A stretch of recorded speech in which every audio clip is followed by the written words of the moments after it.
Alice's Adventures in Wonderland by Lewis Carroll. Chapter 1. Down the Rabbit Hole. Alice was beginning to get very tired of sitting by her sister on the bank and of having nothing to do. Once or twice she had peeped into the book her sister was reading, but it had no pictures or conversations in it. And what is the use of a book, thought Alice, without pictures or conversations? So she was considering in her own mind, as well as she could, for the hot day made her feel very sleepy and stupid, whether the pleasure of making a daisy chain would be worth the trouble of getting up and picking the daisies, when suddenly a white rabbit with pink eyes ran close by her. There was nothing so very remarkable in that, nor did Alice think it so very much out of the way to hear the rabbit say to itself, oh dear, I shall be late." When she thought it over afterwards, it occurred to her that she ought to have wondered at this, but at the time it all seemed quite natural.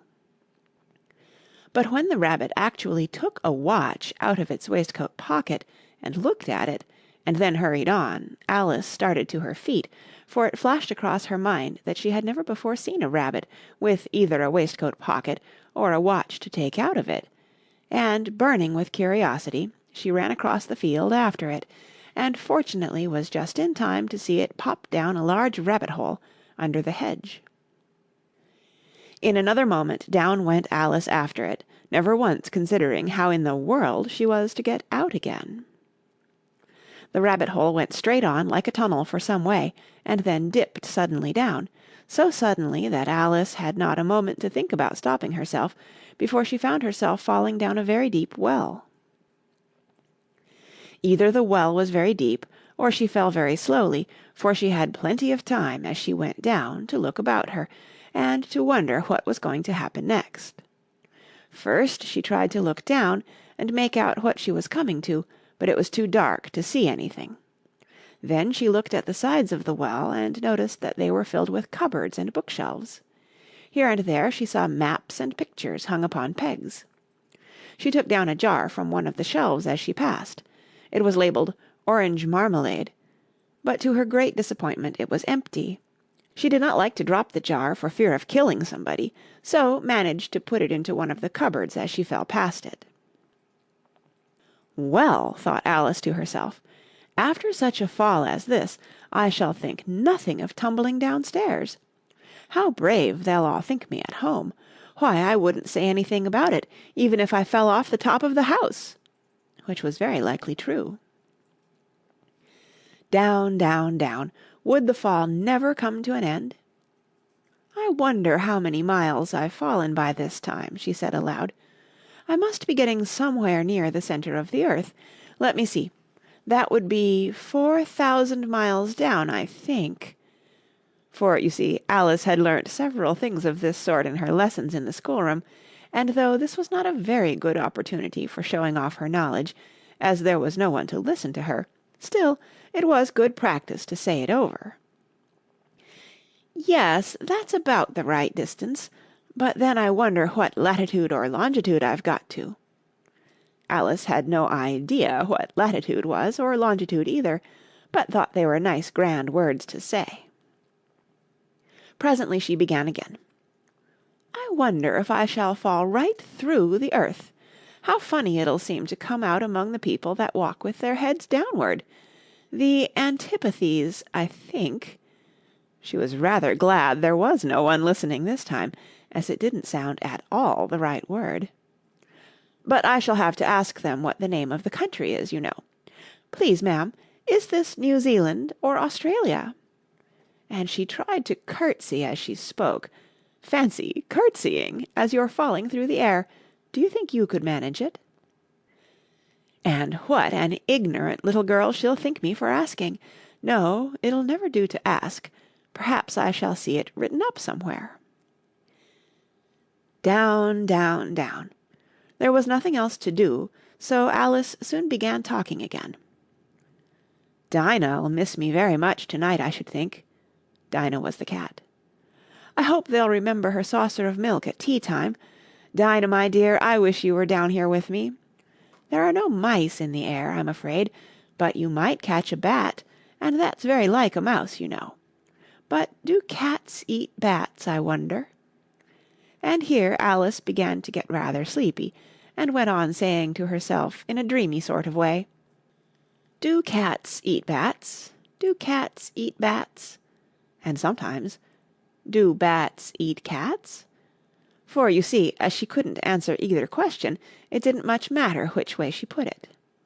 She felt that she was dozing off, and had just begun to dream that she was walking hand in hand with Dinah, and saying to her very earnestly, "Now, Dinah, tell me the truth, did you ever eat a bat?" When suddenly, thump, thump, down she came upon a heap of sticks and dry leaves, and the fall was over. Alice was not a bit hurt, and she jumped up onto her feet in a moment. She looked up, but it was all dark overhead. Before her was another long passage, and the White Rabbit was still in sight, hurrying down it. There was not a moment to be lost. Away went Alice like the wind, and was just in time to hear it say, as it turned a corner, "Oh, my ears and whiskers, how late it's getting!" She was close behind it when she turned the corner, but the rabbit was no longer to be seen.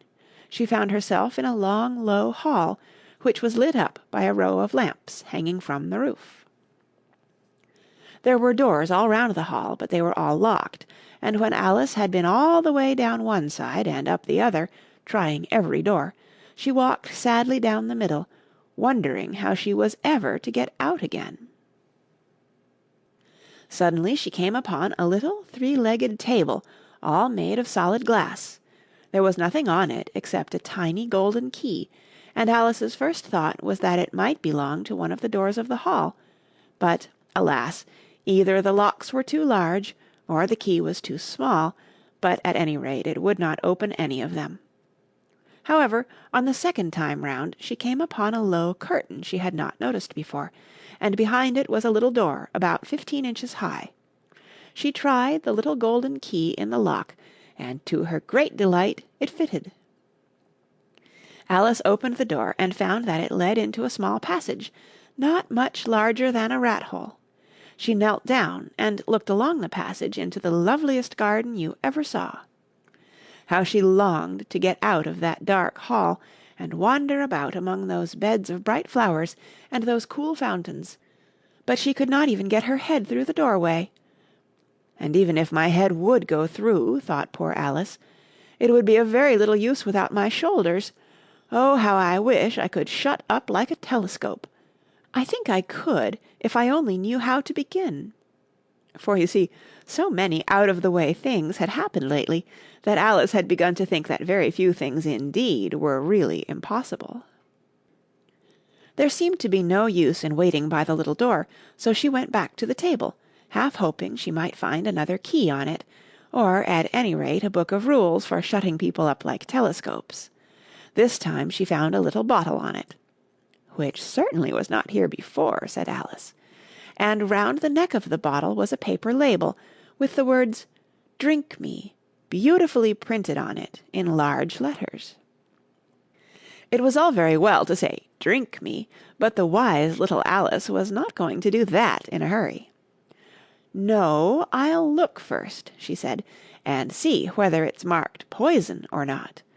For she had read several nice little histories about children who had got burnt and eaten up by wild beasts and other unpleasant things, all because they would not remember the simple rules their friends had taught them, such as that a red-hot poker will burn you if you hold it too long, and that if you cut your finger very deeply with a knife it usually bleeds, and she had never forgotten that, if you drink much from a bottle marked poison, it is almost certain to disagree with you sooner or later.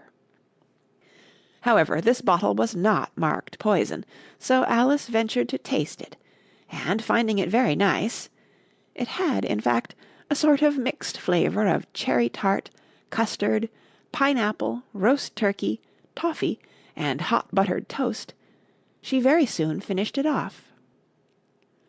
"What a curious feeling!" said Alice. "I must be shutting up like a telescope." And so it was indeed. She was now only 10 inches high, and her face brightened up at the thought that she was now the right size for going through the little door into that lovely garden. First, however, she waited for a few minutes to see if she was going to shrink any further. She felt a little nervous about this. "For it might end, you know," said Alice to herself, "in my going out altogether, like a candle. I wonder what I should be like then." And she tried to fancy what the flame of a candle is like after the candle is blown out, for she could not remember ever having seen such a thing. After a while, finding that nothing more happened, she decided on going into the garden at once, but, alas for poor Alice, when she got to the door she found she had forgotten the little golden key, and when she went back to the table for it, she found she could not possibly reach it. She could see it quite plainly through the glass, and she tried her best to climb up one of the legs of the table, but it was too slippery. And when she had tired herself out with trying, the poor little thing sat down and cried. "Come, there's no use in crying like that," said Alice to herself, rather sharply. "I advise you to leave off this minute." She generally gave herself very good advice, though she very seldom followed it, and sometimes she scolded herself so severely as to bring tears into her eyes, and once she remembered trying to box her own ears for having cheated herself in a game of croquet she was playing against herself, for this curious child was very fond of pretending to be two people. "But it's no use now," thought poor Alice, "to pretend to be two people. Why, there's hardly enough of me left to make one respectable person." Soon her eye fell on a little glass box that was lying under the table. She opened it, and found in it a very small cake, on which the words, "Eat me," were beautifully marked in currants. "Well, I'll eat it," said Alice, "and if it makes me grow larger, I can reach the key, and if it makes me grow smaller, I can creep under the door, so either way I'll get into the garden, and I don't care which happens."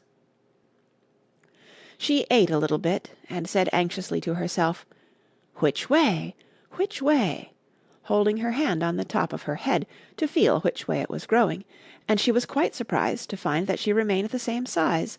To be sure, this generally happens when one eats cake, but Alice had got so much into the way of expecting nothing but out-of-the-way things to happen, that it seemed quite dull and stupid for life to go on in the common way. So she set to work, and very soon finished off the cake. End of Chapter 1. Read by Kara Schallenberg. Chapter 2. The Pool of Tears. "Curiouser and curiouser!" cried Alice. She was so much surprised that for the moment she quite forgot how to speak good English. "Now I'm opening out like the largest telescope that ever was. Good-bye, feet!" For when she looked down at her feet, they seemed to be almost out of sight, they were getting so far off. "Oh, my poor little feet! I wonder who will put on your shoes and stockings for you now, dears. I'm sure I shan't be able.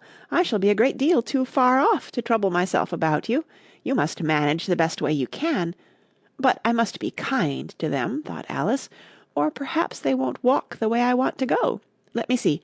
I'll give them a new pair of boots every Christmas."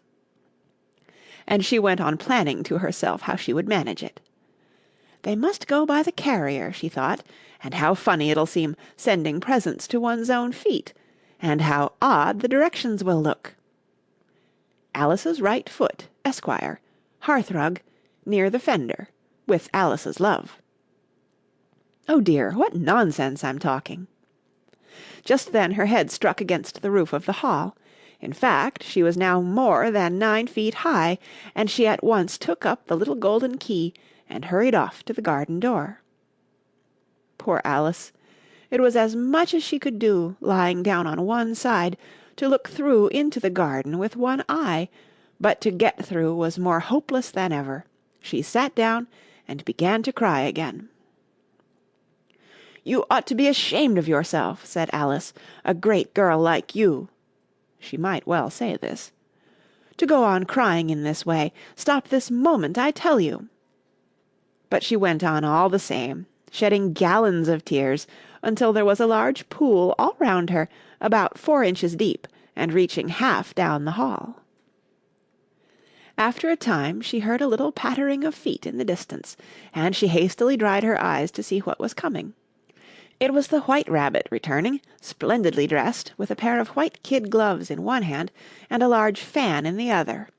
He came trotting along in a great hurry, muttering to himself as he came, "Oh, the Duchess, the Duchess! Oh, won't she be savage if I've kept her waiting!" Alice felt so desperate that she was ready to ask help of any one, so when the rabbit came near her, she began, in a low, timid voice, "If you please, sir." The rabbit started violently, dropped the white kid gloves and the fan, and scurried away into the darkness as hard as he could go. Alice took up the fan and gloves, and, as the hall was very hot, she kept fanning herself all the time she went on talking. "Dear, dear, how queer everything is today, and yesterday things went on just as usual. I wonder if I've been changed in the night. Let me think. Was I the same when I got up this morning? I almost think I can remember feeling a little different. But if I'm not the same, the next question is, who in the world am I? Ah, that's the great puzzle." And she began thinking over all the children she knew that were of the same age as herself, to see if she could have been changed for any of them. "I'm sure I'm not Ada," she said, "for her hair goes in such long ringlets, and mine doesn't go in ringlets at all. And I'm sure I can't be Mabel, for I know all sorts of things, and she knows such a very little. Besides, she's she, and I'm I, and, oh dear, how puzzling it all is. I'll try if I know all the things I used to know. Let me see. 4 times 5 is 12, and 4 times 6 is 13, and 4 times 7 is... Oh dear, I shall never get to 20 at that rate. However, the multiplication table doesn't signify. Let's try geography. London is the capital of Paris, and Paris is the capital of Rome, and Rome... No, that's all wrong, I'm certain. I must have been changed for Mabel. I'll try and say, how doth the little? And she crossed her hands on her lap as if she were saying lessons, and began to repeat it, but her voice sounded hoarse and strange, and the words did not come the same as they used to do. How doth the little crocodile improve his shining tail, and pour the waters of the Nile on every golden scale? How cheerfully he seems to grin, how neatly spread his claws, and welcome little fishes in, with gently smiling jaws. "I'm sure those are not the right words," said poor Alice, and her eyes filled with tears again as she went on. "I must be Mabel after all, and I shall have to go and live in that poky little house, and have next to no toys to play with, and oh, ever so many lessons to learn. No, I've made up my mind about it. If I'm Mabel, I'll stay down here. It'll be no use their putting their heads down and saying, 'Come up again, dear.' I shall only look up and say, 'Who am I, then? Tell me that first, and then, if I like being that person, I'll come up. If not, I'll stay down here till I'm somebody else. But, oh dear," cried Alice with a sudden burst of tears, "I do wish they would put their heads down. I am so very tired of being all alone here." As she said this, she looked down at her hands, and was surprised to see that she had put on one of the rabbit's little white kid gloves while she was talking. "How can I have done that?" she thought. "I must be growing small again." She got up and went to the table to measure herself by it, and found that, as nearly as she could guess, she was now about 2 feet high, and was going on shrinking rapidly. She soon found out that the cause of this was the fan she was holding, and she dropped it hastily, just in time to avoid shrinking away altogether. "That was a narrow escape," said Alice, a good deal frightened at the sudden change, but very glad to find herself still in existence. "And now for the garden!" And she ran with all speed back to the little door, but, alas! the little door was shut again, and the little golden key was lying on the glass table as before. "And things are worse than ever," thought the poor child, "for I never was so small as this before, never! and I declare it's too bad, that it is." As she said these words her foot slipped, and in another moment, splash, she was up to her chin in salt water. Her first idea was that she had somehow fallen into the sea. "And in that case I can go back by railway," she said to herself. Alice had been to the seaside once in her life, and had come to the general conclusion that wherever you go to on the English coast you find a number of bathing machines in the sea, some children digging in the sand with wooden spades, then a row of lodging-houses, and behind them a railway station. However, she soon made out that she was in the pool of tears which she had wept when she was 9 feet high. "I wish I hadn't cried so much," said Alice as she swam about, trying to find her way out. "I shall be punished for it now, I suppose, by being drowned in my own tears. That will be a queer thing, to be sure.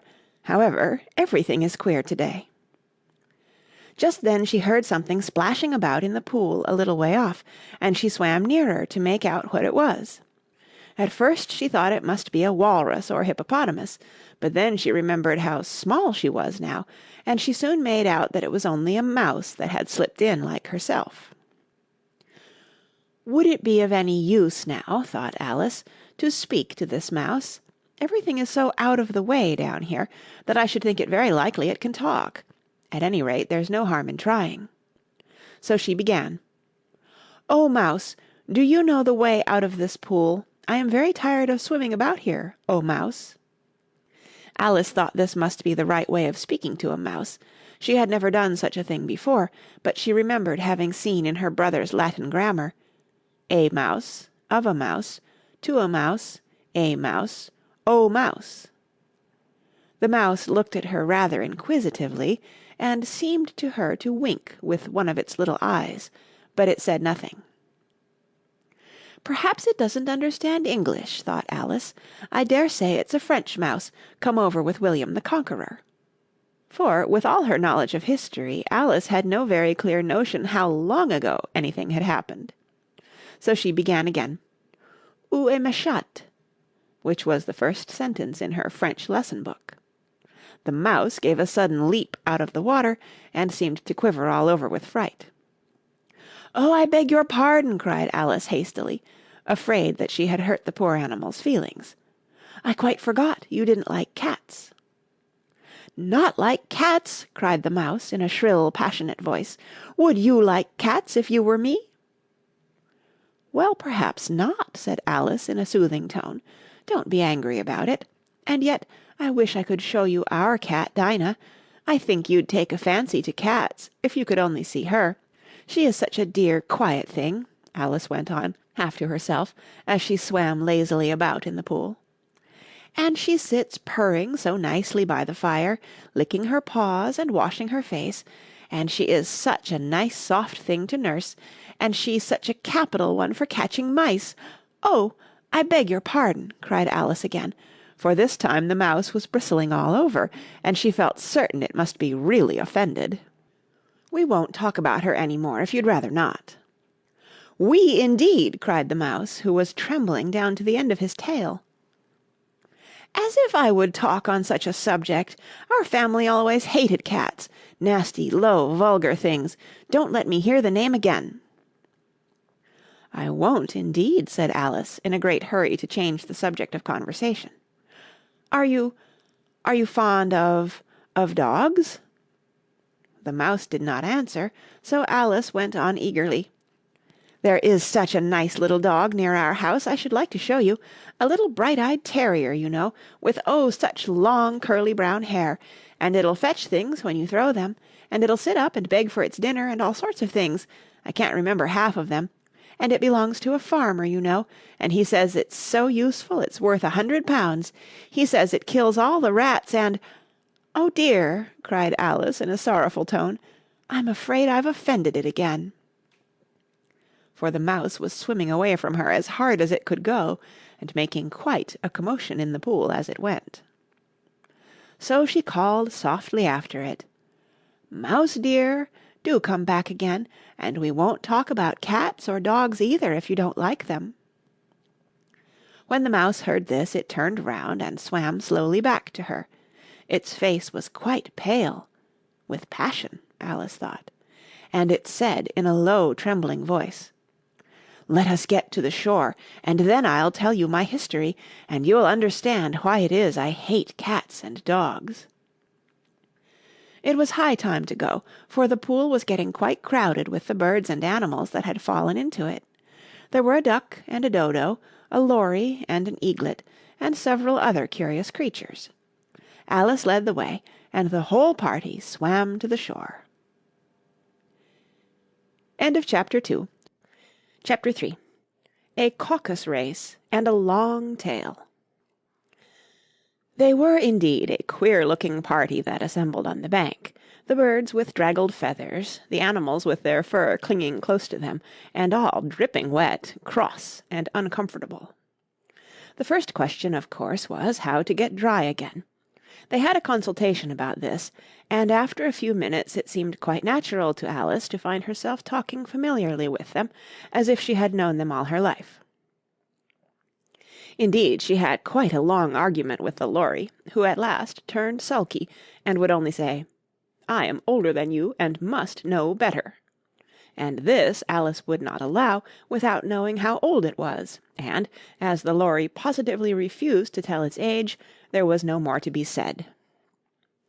At last the mouse, who seemed to be a person of authority among them, called out, "Sit down, all of you, and listen to me. I'll soon make you dry enough." They all sat down at once in a large ring with the mouse in the middle. Alice kept her eyes anxiously fixed on it, for she felt sure she would catch a bad cold if she did not get dry very soon. "Ahem!" said the mouse with an important air. "Are you all ready? This is the driest thing I know. Silence all round, if you please. William the Conqueror, whose cause was favoured by the Pope, was soon submitted to by the English, who wanted leaders, and had been of late much accustomed to usurpation and conquest. Edwin and Morcar, the Earls of Mercia and Northumbria—" "Ugh!" said the lory with a shiver. "I beg your pardon," said the mouse, frowning, but very politely. "Did you speak?" "Not I," said the lory hastily. "I thought you did," said the mouse. "I proceed. Edwin and Morcar, the Earls of Mercia and Northumbria, declared for him, and even Stigand, the patriotic Archbishop of Canterbury, found it advisable—" "Found what?" said the duck. "Found it," the mouse replied rather crossly. "Of course you know what 'it' means." "I know what 'it' means well enough when I find a thing," said the duck. "It's generally a frog or a worm. The question is, what did the Archbishop find?" The mouse did not notice this question, but hurriedly went on. "Found it advisable to go with Edgar Atheling to meet William and offer him the crown. William's conduct at first was moderate, but the insolence of his Normans— How are you getting on now, my dear?" it continued, turning to Alice as it spoke. "As wet as ever," said Alice in a melancholy tone. "It doesn't seem to dry me at all." "In that case," said the dodo solemnly, rising to its feet, "I move that the meeting adjourn for the immediate adoption of more energetic remedies." "Speak English," said the eaglet. "I don't know the meaning of half those long words, and what's more, I don't believe you do either." And the eaglet bent down its head to hide a smile. Some of the other birds tittered audibly. "What I was going to say," said the dodo in an offended tone, "was that the best thing to get us dry would be a caucus-race." "What is a caucus-race?" said Alice, not that she wanted much to know, but the dodo had paused, as if it thought that somebody ought to speak, and no one else seemed inclined to say anything. "Why," said the dodo, "the best way to explain it is to do it. And, as you might like to try the thing yourself some winter day, I will tell you how the dodo managed it. First it marked out a race course in a sort of circle. The exact shape doesn't matter, it said. And then all the party were placed along the course, here and there. There was no 1, 2, 3, and away, but they began running when they liked, and left off when they liked, so that it was not easy to know when the race was over. However, when they had been running half an hour or so, and were quite dry again, the Dodo suddenly called out, "The race is over!" and they all crowded round it, panting, and asking, "But who has won?" This question the Dodo could not answer without a great deal of thought, and it sat for a long time with one finger pressed upon its forehead, the position in which you usually see Shakespeare in the pictures of him, while the rest waited in silence. At last the Dodo said, "Everybody has won, and all must have prizes." "But who is to give the prizes?" quite a chorus of voices asked. "Why, she, of course," said the Dodo, pointing to Alice with one finger, and the whole party at once crowded round her, calling out in a confused way, "Prizes! Prizes!" Alice had no idea what to do, and in despair she put her hand in her pocket and pulled out a box of comfits. Luckily the salt water had not got into it, and handed them round as prizes. There was exactly one apiece, all round. "But she must have a prize herself, you know," said the Mouse. "Of course," the Dodo replied very gravely. "What else have you got in your pocket?" he went on, turning to Alice. "Only a thimble," said Alice sadly. "Hand it over here," said the Dodo. Then they all crowded round her once more, while the Dodo solemnly presented the thimble, saying, "We beg your acceptance of this elegant thimble," and when it had finished this short speech, they all cheered. Alice thought the whole thing very absurd, but they all looked so grave that she did not dare to laugh, and, as she could not think of anything to say, she simply bowed, and took the thimble, looking as solemn as she could. The next thing was to eat the comfits. This caused some noise and confusion, as the large birds complained that they could not taste theirs, and the small ones choked and had to be patted on the back. However, it was over at last, and they sat down again in a ring and begged the Mouse to tell them something more. "You promised to tell me your history, you know," said Alice, "and why it is you hate C and D," she added in a whisper, half afraid that it would be offended again. "Mine is a long and a sad tale," said the Mouse, turning to Alice and sighing. "It is a long tale, certainly," said Alice, looking down with wonder at the Mouse's tail. "But why do you call it sad?" And she kept on puzzling about it while the Mouse was speaking, so that her idea of the tale was something like this. And here the Mouse's words are printed in a long snaky line down the page, like a mouse's tail. Fury said to a mouse that he met in the house, "Let us both go to law, I will prosecute you. Come, I'll take no denial, we must have a trial, for really this morning I've nothing to do." Said the Mouse to the Cur, "Such a trial, dear sir, with no jury or judge would be wasting our breath." "I'll be judge, I'll be jury," said cunning old Fury. "I'll try the whole cause, and condemn you to death." "You are not attending," said the Mouse to Alice severely. "What are you thinking of?" "I beg your pardon," said Alice very humbly. "You had got to the fifth bend, I think." "I had not," cried the Mouse, sharply and very angrily. "A knot?" said Alice, always ready to make herself useful, and looking anxiously about her.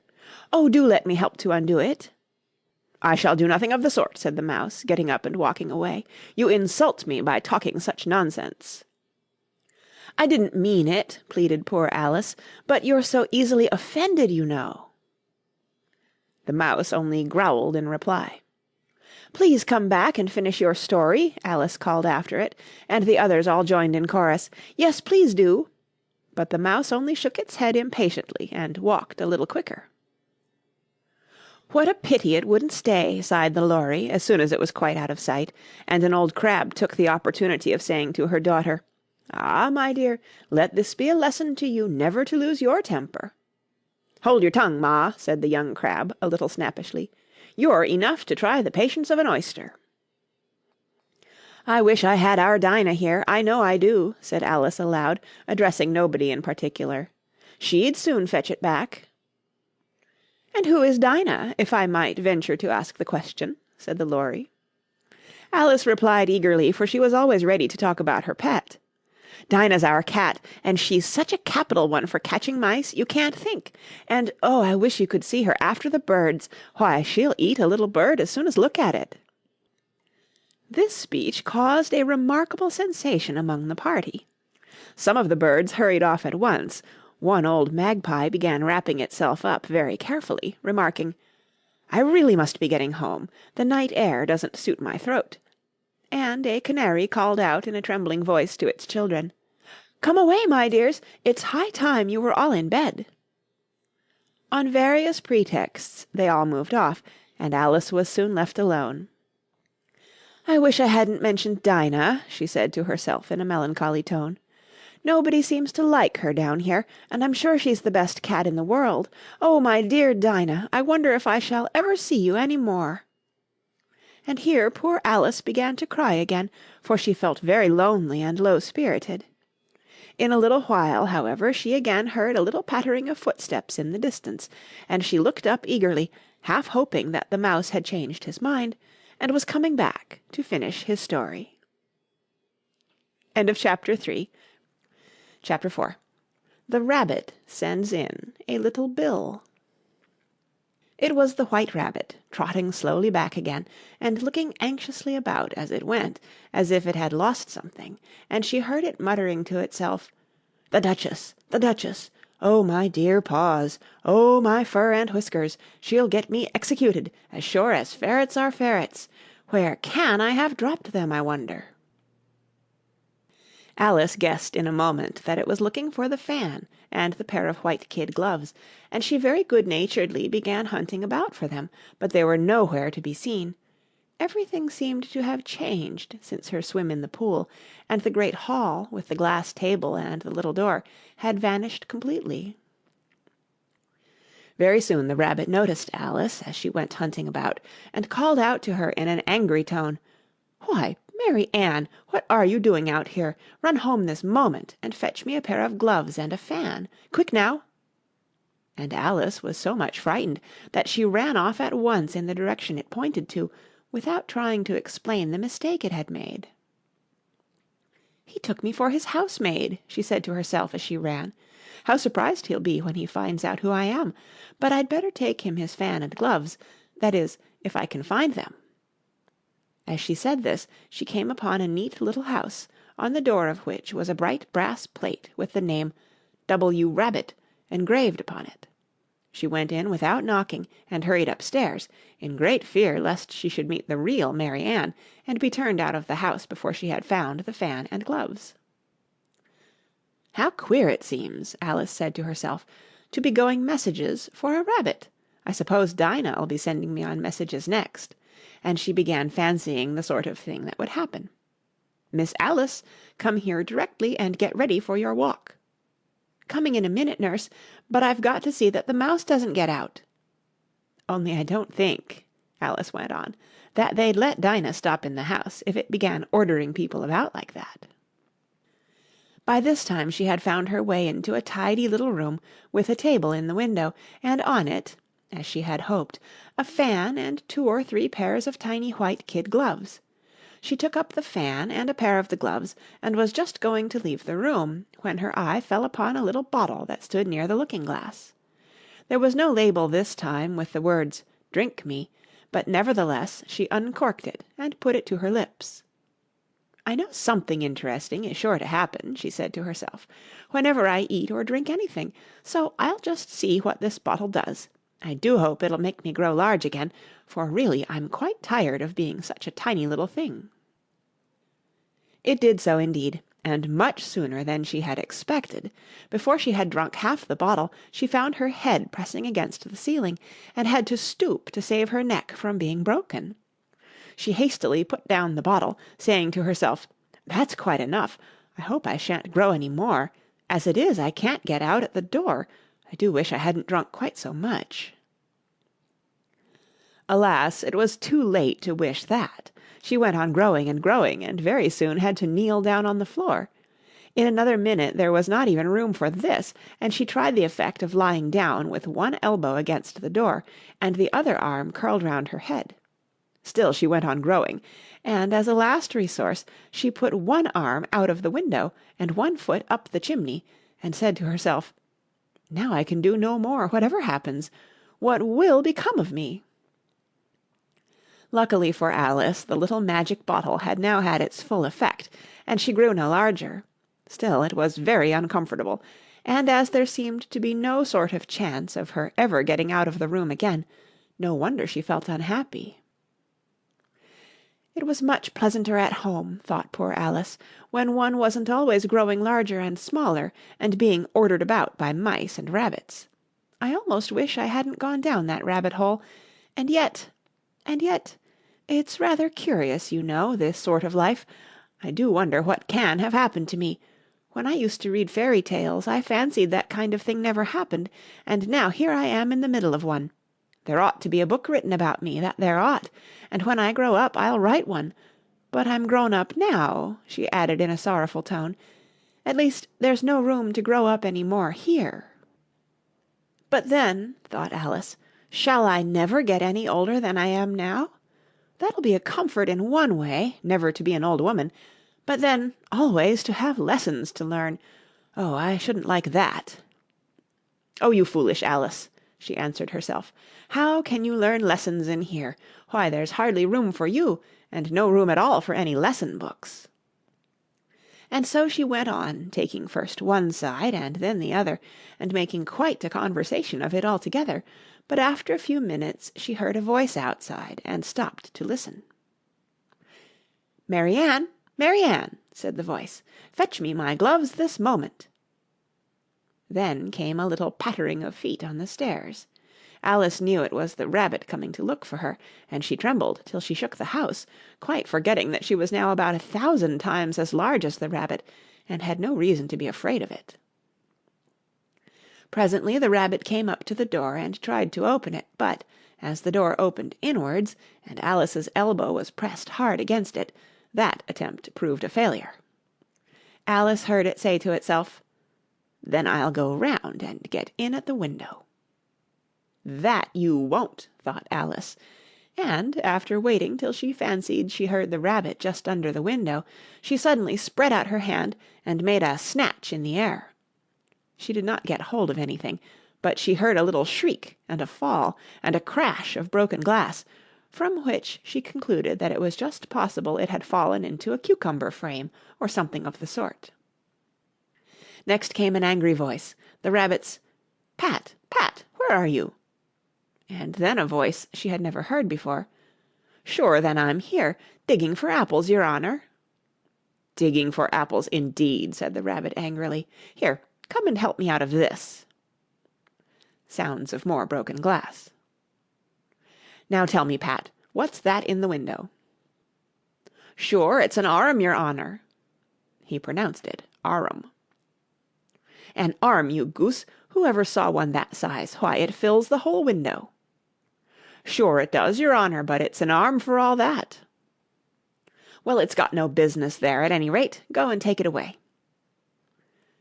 There was a long silence after this, and Alice could only hear whispers now and then, such as, "Sure, I don't like it, your honour, at all, at all." "Do as I tell you, you coward." And at last she spread out her hand again, and made another snatch in the air. This time there were 2 little shrieks, and more sounds of broken glass. "What a number of cucumber frames there must be," thought Alice. "I wonder what they'll do next. As for pulling me out of the window, I only wish they could. I'm sure I don't want to stay in here any longer." She waited for some time without hearing anything more. At last came a rumbling of little cart wheels, and the sound of a good many voices all talking together. She made out the words, "Where's the other ladder? Why, I hadn't to bring but one. Bill's got the other. Bill, fetch it here, lad. Here, put 'em up at this corner. No, tie 'em together first. They don't reach half high enough yet. Oh, they'll do well enough. Don't be particular. Here, Bill, catch hold of this rope. Will the roof bear? Mind that loose slate. Oh, it's coming down. Heads below." A loud crash. "Now, who did that? It was Bill, I fancy. Who's to go down the chimney? Nay, I shan't. You do it. That I won't, then. Bill's to go down. Here, Bill. The master says you're to go down the chimney." "Oh, so Bill's got to come down the chimney, has he?" said Alice to herself. "Shy, they seem to put everything upon Bill. I wouldn't be in Bill's place for a good deal. This fireplace is narrow, to be sure, but I think I can kick a little." She drew her foot as far down the chimney as she could, and waited till she heard a little animal, she couldn't guess of what sort it was, scratching and scrambling about in the chimney close above her. Then, saying to herself, "This is Bill," she gave one sharp kick, and waited to see what would happen next. The first thing she heard was a general chorus of "There goes Bill!" Then the rabbit's voice along, "Catch him, you by the hedge!" Then silence, and then another confusion of voices. "Hold up his head! Brandy now! Don't choke him! How was it, old fellow? What happened to you? Tell us all about it!" Last came a little feeble squeaking voice. "That's Bill," thought Alice. "Well, I hardly know. No more, thank'ee. I'm better now, but I'm a deal too flustered to tell you. All I know is, something comes at me like a jack-in-the-box, and up I goes like a skyrocket." "So you did, old fellow," said the others. "We must burn the house down," said the rabbit's voice, and Alice called out as loud as she could, "If you do, I'll set Dinah at you." There was a dead silence instantly, and Alice thought to herself, "I wonder what they will do next. If they had any sense, they'd take the roof off." After a minute or two they began moving about again, and Alice heard the rabbit say, "A barrowful will do to begin with."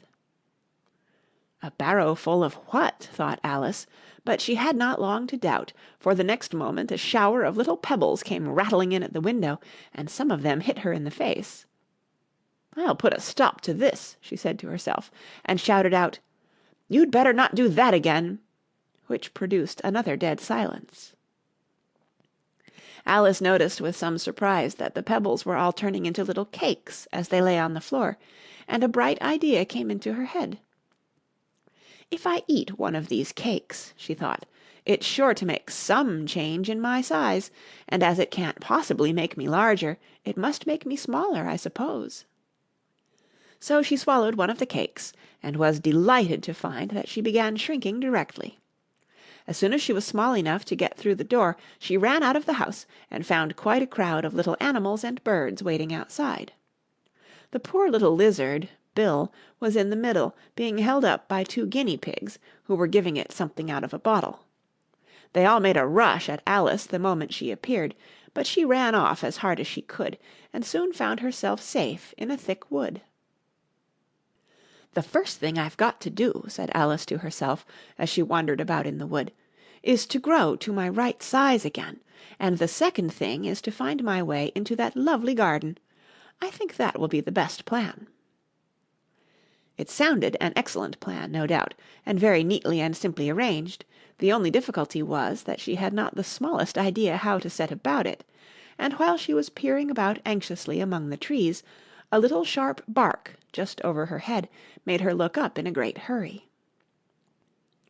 An enormous puppy was looking down at her with large round eyes, and feebly stretching out one paw, trying to touch her. "Poor little thing," said Alice in a coaxing tone, and she tried hard to whistle to it, but she was terribly frightened all the time at the thought that it might be hungry, in which case it would be very likely to eat her up, in spite of all her coaxing. Hardly knowing what she did, she picked up a little bit of stick and held it out to the puppy, whereupon the puppy jumped into the air off all its feet at once with a yelp of delight, and rushed at the stick and made believe to worry it. Then Alice dodged behind a great thistle to keep herself from being run over, and the moment she appeared on the other side the puppy made another rush at the stick, and tumbled head over heels in its hurry to get hold of it. Then Alice, thinking it was very like having a game of play with a cart-horse, and expecting every moment to be trampled under its feet, ran round the thistle again.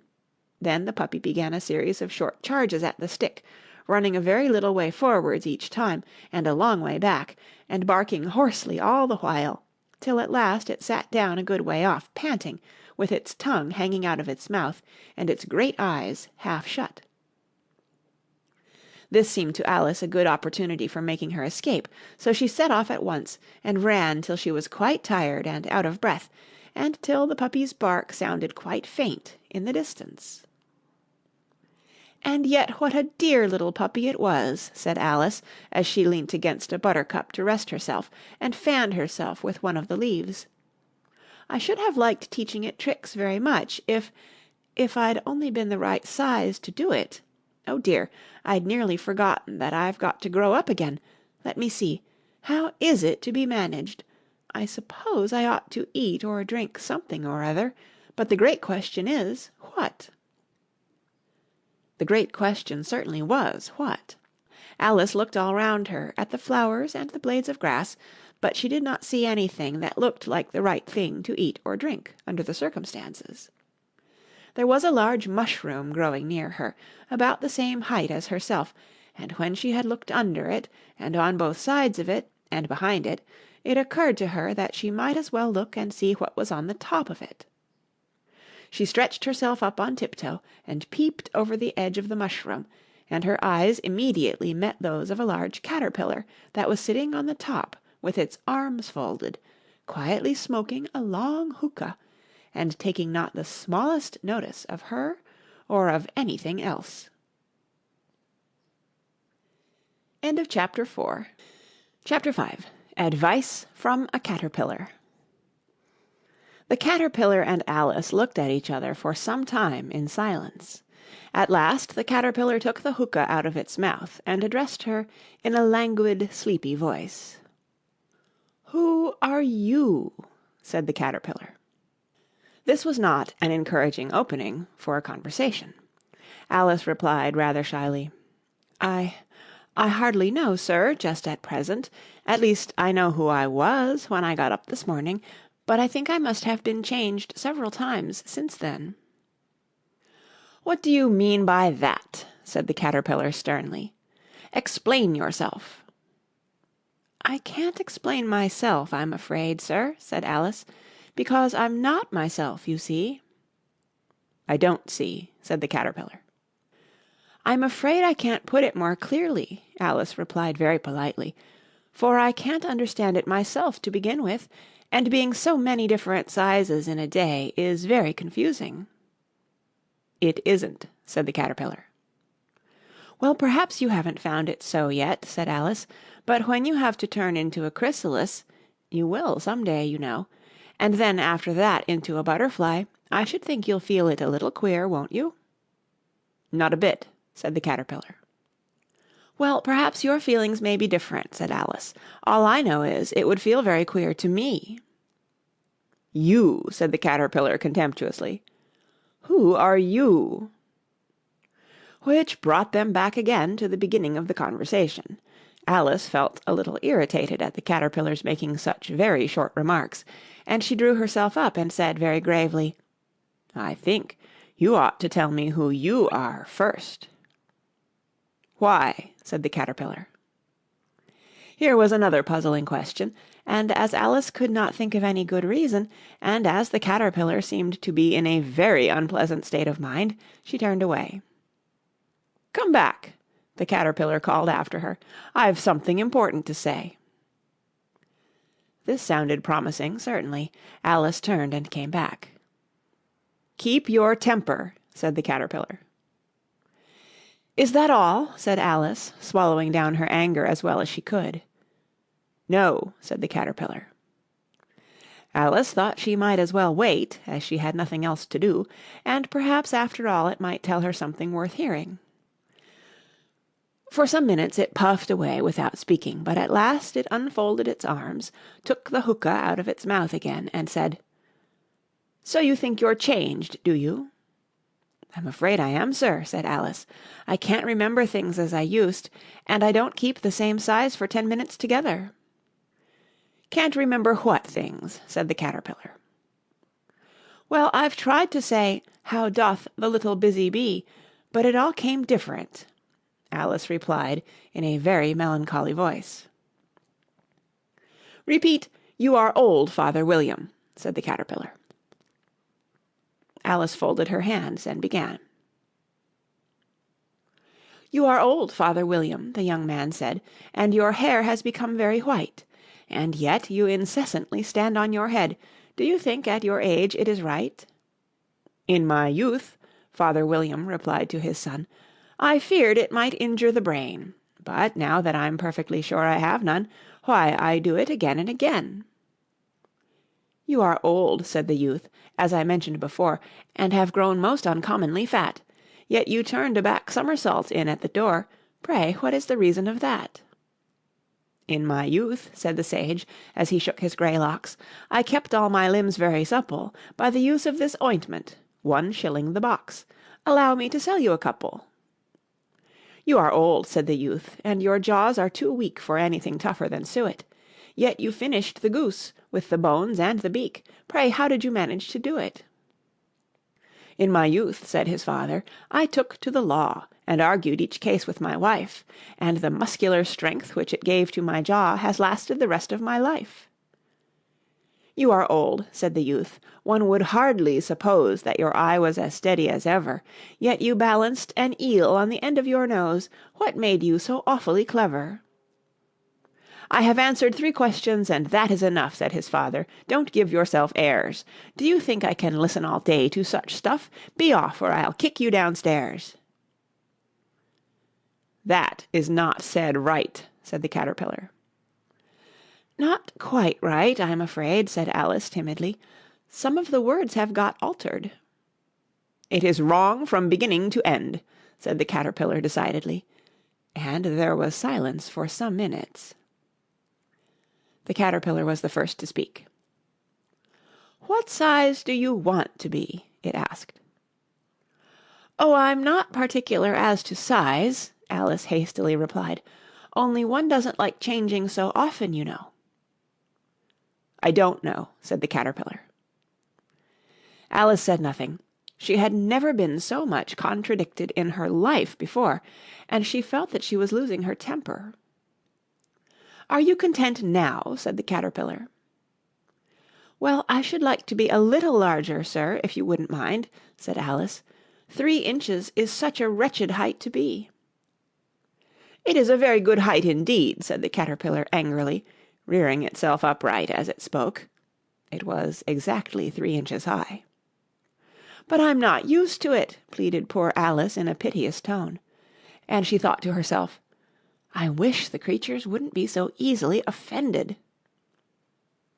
"You'll get used to it in time," said the Caterpillar, and it put the hookah into its mouth and began smoking again. This time Alice waited patiently until it chose to speak again. In a minute or two the Caterpillar took the hookah out of its mouth and yawned once or twice and shook itself. Then it got down off the mushroom and crawled away in the grass, merely remarking as it went, "One side will make you grow taller, and the other side will make you grow shorter." "One side of what? The other side of what?" thought Alice to herself. "Of the mushroom," said the Caterpillar, just as if she had asked it aloud, and in another moment it was out of sight. Alice remained looking thoughtfully at the mushroom for a minute, trying to make out which were the 2 sides of it, and as it was perfectly round, she found this a very difficult question. However, at last she stretched her arms round it as far as they would go, and broke off a bit of the edge with each hand. "And now which is which?"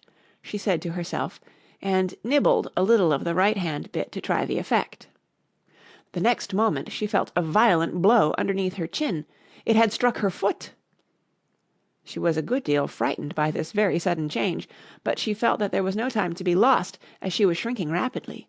So she set to work at once to eat some of the other bit. Her chin was pressed so closely against her foot that there was hardly room to open her mouth, but she did it at last, and managed to swallow a morsel of the left-hand bit. "Come, my head's free at last," said Alice in a tone of delight, which changed into alarm in another moment, when she found that her shoulders were nowhere to be found. All she could see, when she looked down, was an immense length of neck, which seemed to rise like a stalk out of a sea of green leaves that lay far below her. "What can all that green stuff be?" said Alice. "And where have my shoulders got to? And oh, my poor hands! How is it I can't see you?" She was moving them about as she spoke, but no result seemed to follow, except a little shaking among the distant green leaves. As there seemed to be no chance of getting her hands up to her head, she tried to get her head down to them, and was delighted to find that her neck would bend about easily in any direction like a serpent. She had just succeeded in curving it down into a graceful zigzag, and was going to dive in among the leaves, which she found to be nothing but the tops of the trees under which she had been wandering, when a sharp hiss made her draw back in a hurry. A large pigeon had flown into her face, and was beating her violently with its wings. "Serpent!" screamed the pigeon. "I'm not a serpent," said Alice indignantly. "Let me alone." "Serpent, I say again," repeated the pigeon, but in a more subdued tone, and added with a kind of sob, "I've tried every way, and nothing seems to suit them." "I haven't the least idea what you're talking about," said Alice. "I've tried the roots of trees, and I've tried banks, and I've tried hedges," the pigeon went on, without attending to her. "But those serpents, there's no pleasing them." Alice was more and more puzzled, but she thought there was no use in saying anything more till the pigeon had finished. "As if it wasn't trouble enough hatching the eggs," said the pigeon, "but I must be on the lookout for serpents night and day. Why, I haven't had a wink of sleep these 3 weeks." "I'm very sorry you've been annoyed," said Alice, who was beginning to see its meaning. "And just as I'd taken the highest tree in the wood," continued the pigeon, raising its voice to a shriek, "and just as I was thinking I should be free of them at last, they must needs come wriggling down from the sky. Ugh! Serpent!" "But I'm not a serpent, I tell you," said Alice. I'm a—" "Well, what are you?" said the pigeon. "I can see you're trying to invent something." "I'm a little girl," said Alice, rather doubtfully, as she remembered the number of changes she had gone through that day. "A likely story indeed," said the pigeon in a tone of the deepest contempt. "I've seen a good many little girls in my time, but never one with such a neck as that. No, no, you're a serpent, and there's no use denying it. I suppose you'll be telling me next that you never tasted an egg." "I have tasted eggs, certainly," said Alice, who was a very truthful child, "but little girls eat eggs quite as much as serpents do, you know."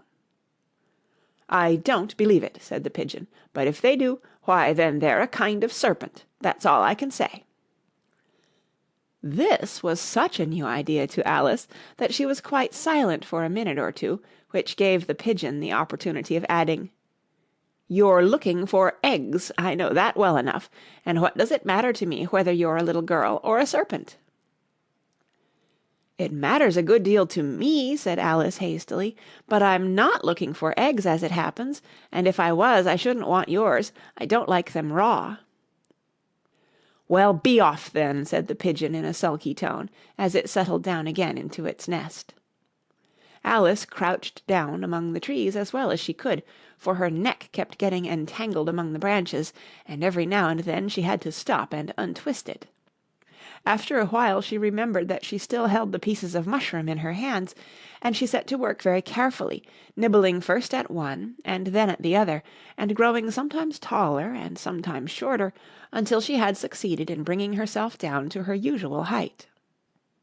It was so long since she had been anything near the right size that it felt quite strange at first, but she got used to it in a few minutes, and began talking to herself as usual. "Come, there's half my plan done now. How puzzling all these changes are! I'm never sure what I'm going to be from one minute to another. However, I've got back to my right size. The next thing is to get into that beautiful garden. How is that to be done, I wonder?" As she said this, she came suddenly upon an open place, with a little house in it about 4 feet high. "Whoever lives there," thought Alice, "it'll never do to come upon them this size. Why, I should frighten them out of their wits." So she began nibbling at the right-hand bit again, and did not venture to go near the house till she had brought herself down to 9 inches high. End of Chapter 5. Chapter 6. Pig and Pepper. For a minute or two she stood looking at the house and wondering what to do next, when suddenly a footman in livery came running out of the wood. She considered him to be a footman because he was in livery. Otherwise, judging by his face only, she would have called him a fish, and rapped loudly at the door with his knuckles. It was opened by another footman in livery, with a round face and large eyes like a frog, and both footmen, Alice noticed, had powdered hair that curled all over their heads. She felt very curious to know what it was all about, and crept a little way out of the wood to listen. The fish footman began by producing from under his arm a great letter nearly as large as himself, and this he handed over to the other, saying in a solemn tone, "For the Duchess, an invitation from the Queen to play croquet." The frog footman repeated, in the same solemn tone, only changing the order of the words a little, "From the Queen, an invitation for the Duchess to play croquet." Then they both bowed low, and their curls got entangled together. Alice laughed so much at this that she had to run back into the wood for fear of their hearing her, and when she next peeped out the fish footman was gone, and the other was sitting on the ground near the door, staring stupidly up into the sky. Alice went timidly up to the door and knocked. "There's no sort of use in knocking," said the footman, "and that for 2 reasons. First, because I'm on the same side of the door as you are. Secondly, because they're making such a noise inside, no one could possibly hear you." And certainly there was a most extraordinary noise going on within, a constant howling and sneezing, and every now and then a great crash, as if a dish or kettle had been broken to pieces. "Please, then," said Alice, "how am I to get in?" "There might be some sense in your knocking," the footman went on without attending to her, "if we had the door between us. For instance, if you were inside, you might knock, and I could let you out, you know." He was looking up into the sky all the time he was speaking, and this Alice thought decidedly uncivil. "But perhaps he can't help it," she said to herself. "His eyes are so very nearly at the top of his head. But at any rate he might answer questions. How am I to get in?" she repeated aloud. "I shall sit here," the footman remarked, "till to-morrow." At this moment the door of the house opened, and a large plate came skimming out, straight at the footman's head. It just grazed his nose, and broke to pieces against one of the trees behind him. "Or next day, maybe," the footman continued in the same tone, exactly as if nothing had happened. "How am I to get in?" asked Alice again, in a louder tone. "Are you to get in at all?" said the footman. "That's the first question, you know." It was, no doubt, only Alice did not like to be told so. "It's really dreadful," she muttered to herself, "the way all the creatures argue. It's enough to drive one crazy." The footman seemed to think this a good opportunity for repeating his remark, with variations. "I shall sit here," he said, "on and off, for days and days." "But what am I to do?" said Alice. "Anything you like," said the footman, and began whistling. "Oh, there's no use in talking to him," said Alice desperately. "He's perfectly idiotic." And she opened the door and went in. The door led right into a large kitchen, which was full of smoke from one end to the other. The Duchess was sitting on a 3-legged stool in the middle, nursing a baby. The cook was leaning over the fire, stirring a large cauldron which seemed to be full of soup. "There's certainly too much pepper in that soup," Alice said to herself, as well as she could for sneezing. There was certainly too much of it in the air. Even the Duchess sneezed occasionally, and as for the baby, it was sneezing and howling alternately, without a moment's pause. The only things in the kitchen that did not sneeze were the cook and a large cat which was sitting on the hearth and grinning from ear to ear. "Please, would you tell me," said Alice, a little timidly, for she was not quite sure whether it was good manners for her to speak first, "why your cat grins like that?" "It's a Cheshire Cat," said the Duchess, "and that's why. Pig." She said the last word with such sudden violence that Alice quite jumped, but she saw in another moment that it was addressed to the baby and not to her, so she took courage and went on again. "I didn't know that Cheshire Cats always grinned. In fact, I didn't know that cats could grin." "They all can," said the Duchess, "and most of 'em do." "I don't know of any that do," Alice said very politely, feeling quite pleased to have got into a conversation. "You don't know much," said the Duchess, "and that's a fact." Alice did not at all like the tone of this remark, and thought it would be as well to introduce some other subject of conversation. While she was trying to fix on one, the cook took the cauldron of soup off the fire, and at once set to work throwing everything within her reach at the Duchess and the baby. The fire irons came first, then followed a shower of saucepans, plates, and dishes.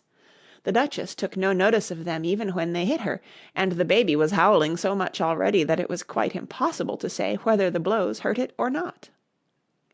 "Oh, please mind what you're doing," cried Alice, jumping up and down in an agony of terror. "Oh, there goes his precious nose!" as an unusually large saucepan flew close by it, and very nearly carried it off. "If everybody minded their own business," the Duchess said in a hoarse growl, "the world would go round a deal faster than it does." "Which would not be an advantage," said Alice, who felt very glad to get an opportunity of showing off a little of her knowledge. "Just think of what work it would make with the day and night. You see, the earth takes 24 hours to turn round on its axis." "Talking of axes," said the Duchess, "chop off her head." Alice glanced rather anxiously at the cook to see if she meant to take the hint, but the cook was busy stirring the soup, and seemed not to be listening, so she went on again. 24 hours, I think, or is it 12? "Oh, don't bother me," said the Duchess. "I never could abide figures." And with that she began nursing her child again, singing a sort of lullaby to it as she did so, and giving it a violent shake at the end of every line. "Speak roughly to your little boy, and beat him when he sneezes. He only does it to annoy, because he knows it teases." Chorus, in which the cook and the baby joined. "Wow, wow, wow." While the Duchess sang the second verse of the song, she kept tossing the baby violently up and down, and the poor little thing howled so that Alice could hardly hear the words. "I speak severely to my boy, I beat him when he sneezes, for he can thoroughly enjoy the pepper when he pleases." Chorus. "Wow, wow, wow." "Here, you may nurse it a bit if you like," the Duchess said to Alice, flinging the baby at her as she spoke. "I must go and get ready to play croquet with the Queen." And she hurried out of the room. The cook threw a frying pan after her as she went out, but it just missed her. Alice caught the baby with some difficulty, as it was a queer-shaped little creature, and held out its arms and legs in all directions. "Just like a starfish," thought Alice. The poor little thing was snorting like a steam engine when she caught it, and kept doubling itself up and straightening itself out again, so that altogether, for the first minute or two, it was as much as she could do to hold it. As soon as she had made out the proper way of nursing it, which was to twist it up into a sort of knot, and then keep tight hold of its right ear and left foot so as to prevent its undoing itself, she carried it out into the open air. "If I don't take this child away with me," thought Alice, "they're sure to kill it in a day or two. Wouldn't it be murder to leave it behind?" She said the last words out loud, and the little thing grunted in reply. It had left off sneezing by this time. "Don't grunt," said Alice. "That's not at all a proper way of expressing yourself." The baby grunted again, and Alice looked very anxiously into its face to see what was the matter with it. There could be no doubt that it had a very turned-up nose, much more like a snout than a real nose. Also, its eyes were getting extremely small for a baby. Altogether, Alice did not like the look of the thing at all. But perhaps it was only sobbing, she thought, and looked into its eyes again to see if there were any tears. No, there were no tears. "If you're going to turn into a pig, my dear," said Alice seriously, "I'll have nothing more to do with you. Mind now!" The poor little thing sobbed again, or grunted, it was impossible to say which, and they went on for some while in silence. Alice was just beginning to think to herself, "Now, what am I to do with this creature when I get it home?" when it grunted again, so violently that she looked down into its face in some alarm. This time there could be no mistake about it. It was neither more nor less than a pig, and she felt that it would be quite absurd for her to carry it further. So she set the little creature down, and felt quite relieved to see it trot away quietly into the wood.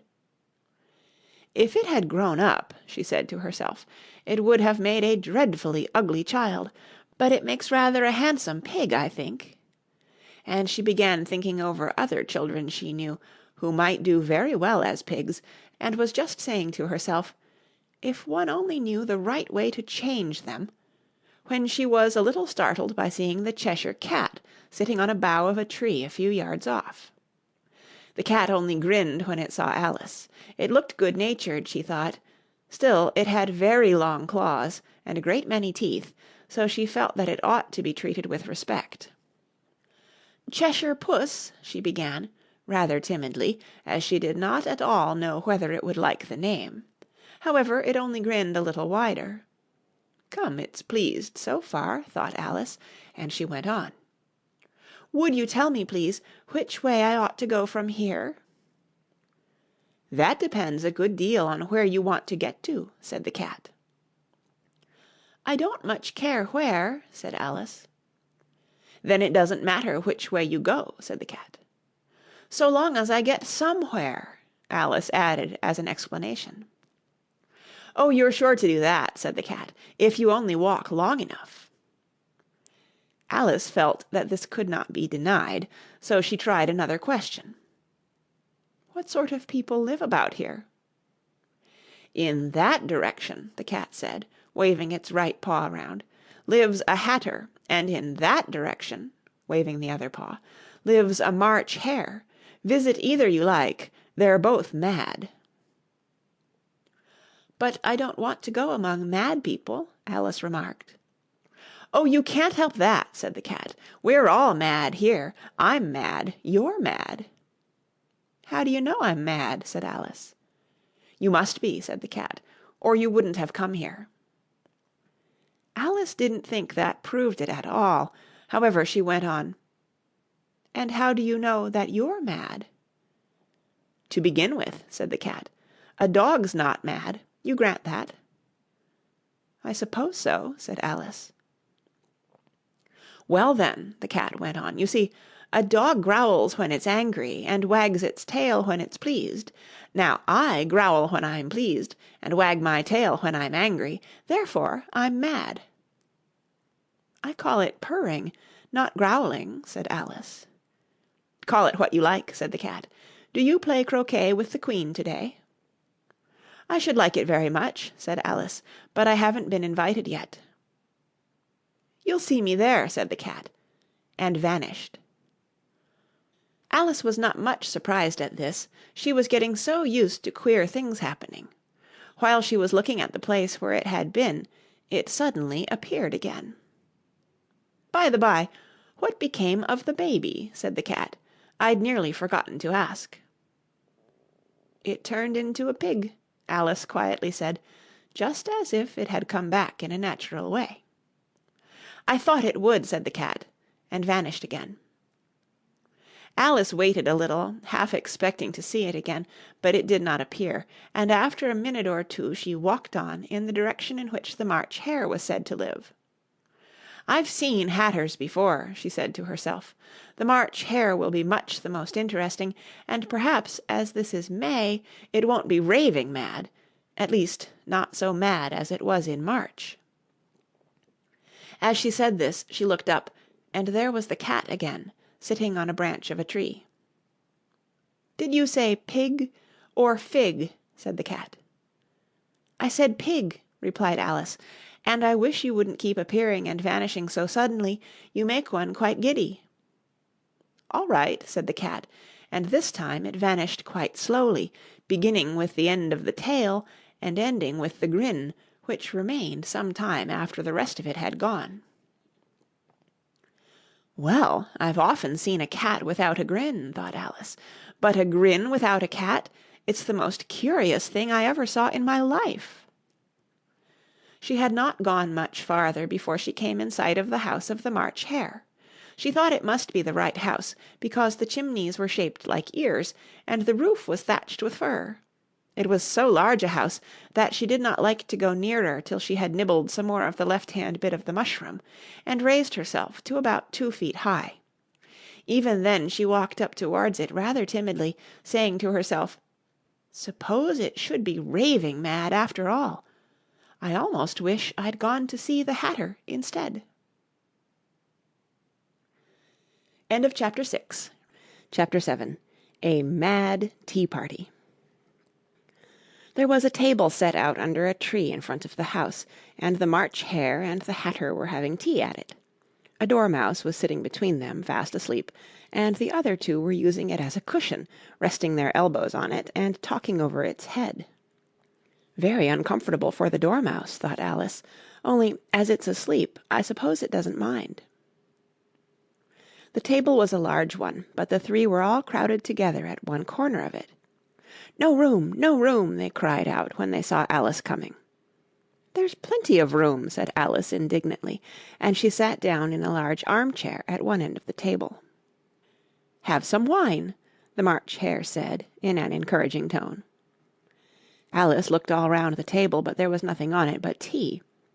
"I don't see any wine," she remarked. "There isn't any," said the March Hare.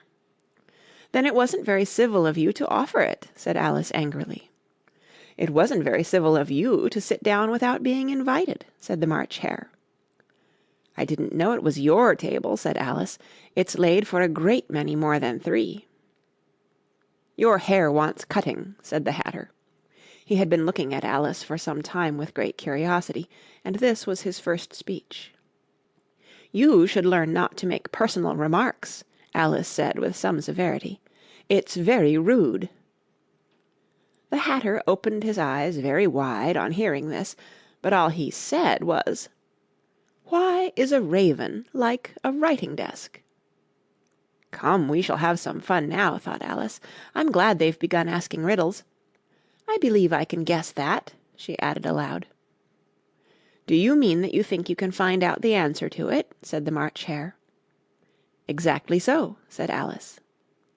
"Then you should say what you mean," the March Hare went on. "I do," Alice hastily replied. At least, I mean what I say.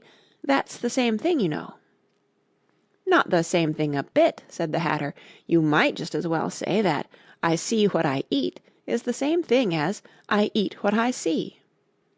"You might just as well say," added the March Hare, "that I like what I get is the same thing as I get what I like." "You might just as well say," added the Dormouse, who seemed to be talking in his sleep, "that I breathe when I sleep is the same thing as I sleep when I breathe." "It is the same thing with you," said the Hatter, and here the conversation dropped, and the party sat silent for a minute, while Alice thought over all she could remember about ravens and writing-desks, which wasn't much. The Hatter was the first to break the silence. "What day of the month is it?" he said, turning to Alice. He had taken his watch out of his pocket, and was looking at it uneasily, shaking it every now and then, and holding it to his ear.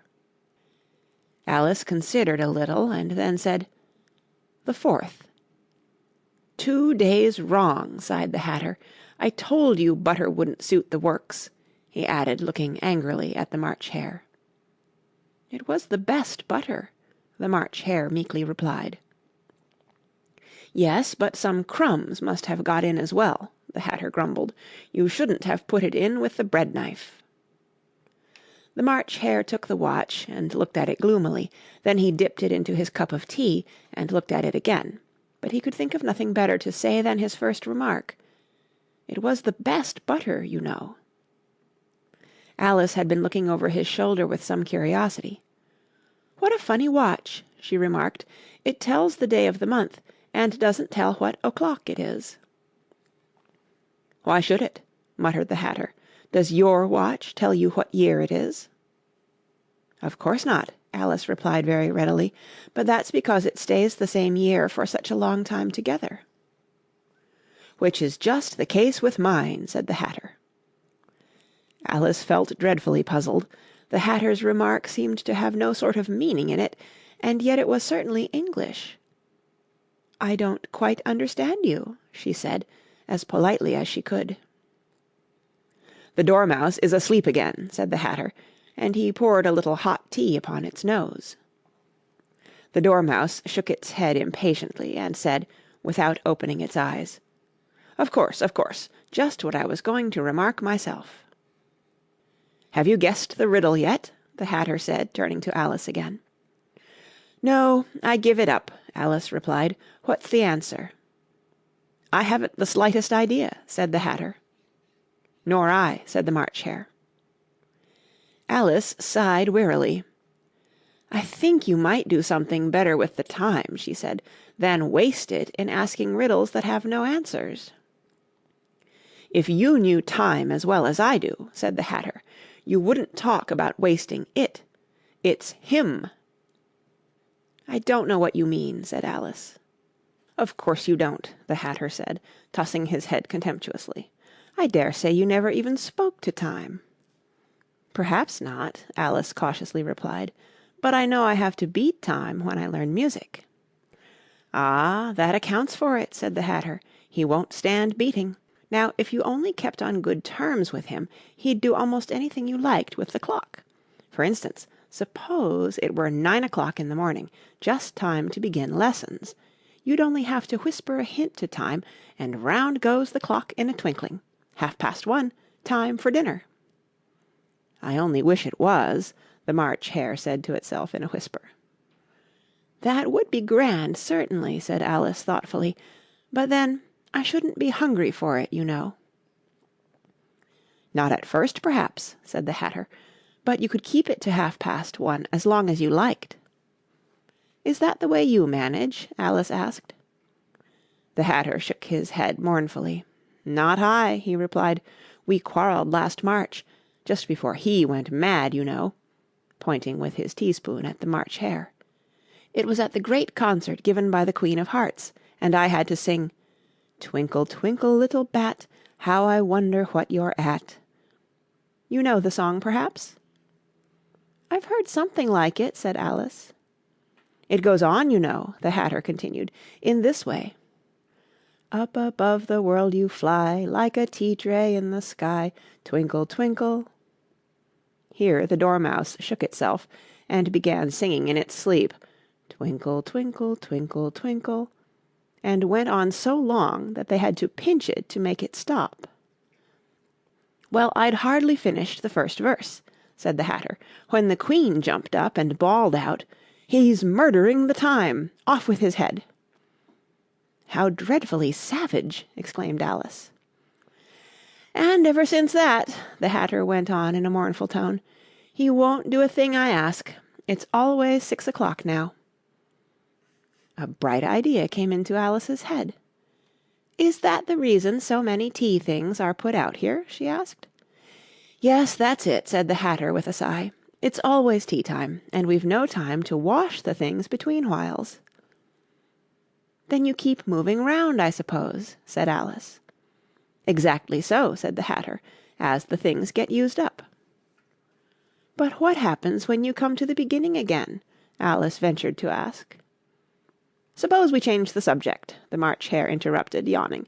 "I'm getting tired of this. I vote the young lady tells us a story." "I'm afraid I don't know one," said Alice, rather alarmed at the proposal. "Then the Dormouse shall," they both cried. "Wake up, Dormouse!" and they pinched it on both sides at once. The Dormouse slowly opened his eyes. "I wasn't asleep," he said in a hoarse, feeble voice. "I heard every word you fellows were saying." "Tell us a story," said the March Hare. "Yes, please do," pleaded Alice. "And be quick about it," added the Hatter, "or you'll be asleep again before it's done." "Once upon a time there were 3 little sisters," the Dormouse began in a great hurry, "and their names were Elsie, Lacie, and Tilly, and they lived at the bottom of a well." "What did they live on?" said Alice, who always took a great interest in questions of eating and drinking. "They lived on treacle," said the Dormouse, after thinking a minute or two. "They couldn't have done that, you know," Alice gently remarked. "They'd have been ill." "So they were," said the Dormouse, "very ill." Alice tried to fancy to herself what such an extraordinary way of living would be like, but it puzzled her too much, so she went on. "But why did they live at the bottom of a well?"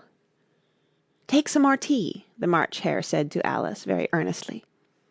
"I've had nothing yet," Alice replied in an offended tone, "so I can't take more." "You mean you can't take less," said the Hatter. "It's very easy to take more than nothing." "Nobody asked your opinion," said Alice. "Who's making personal remarks now?" the Hatter asked triumphantly.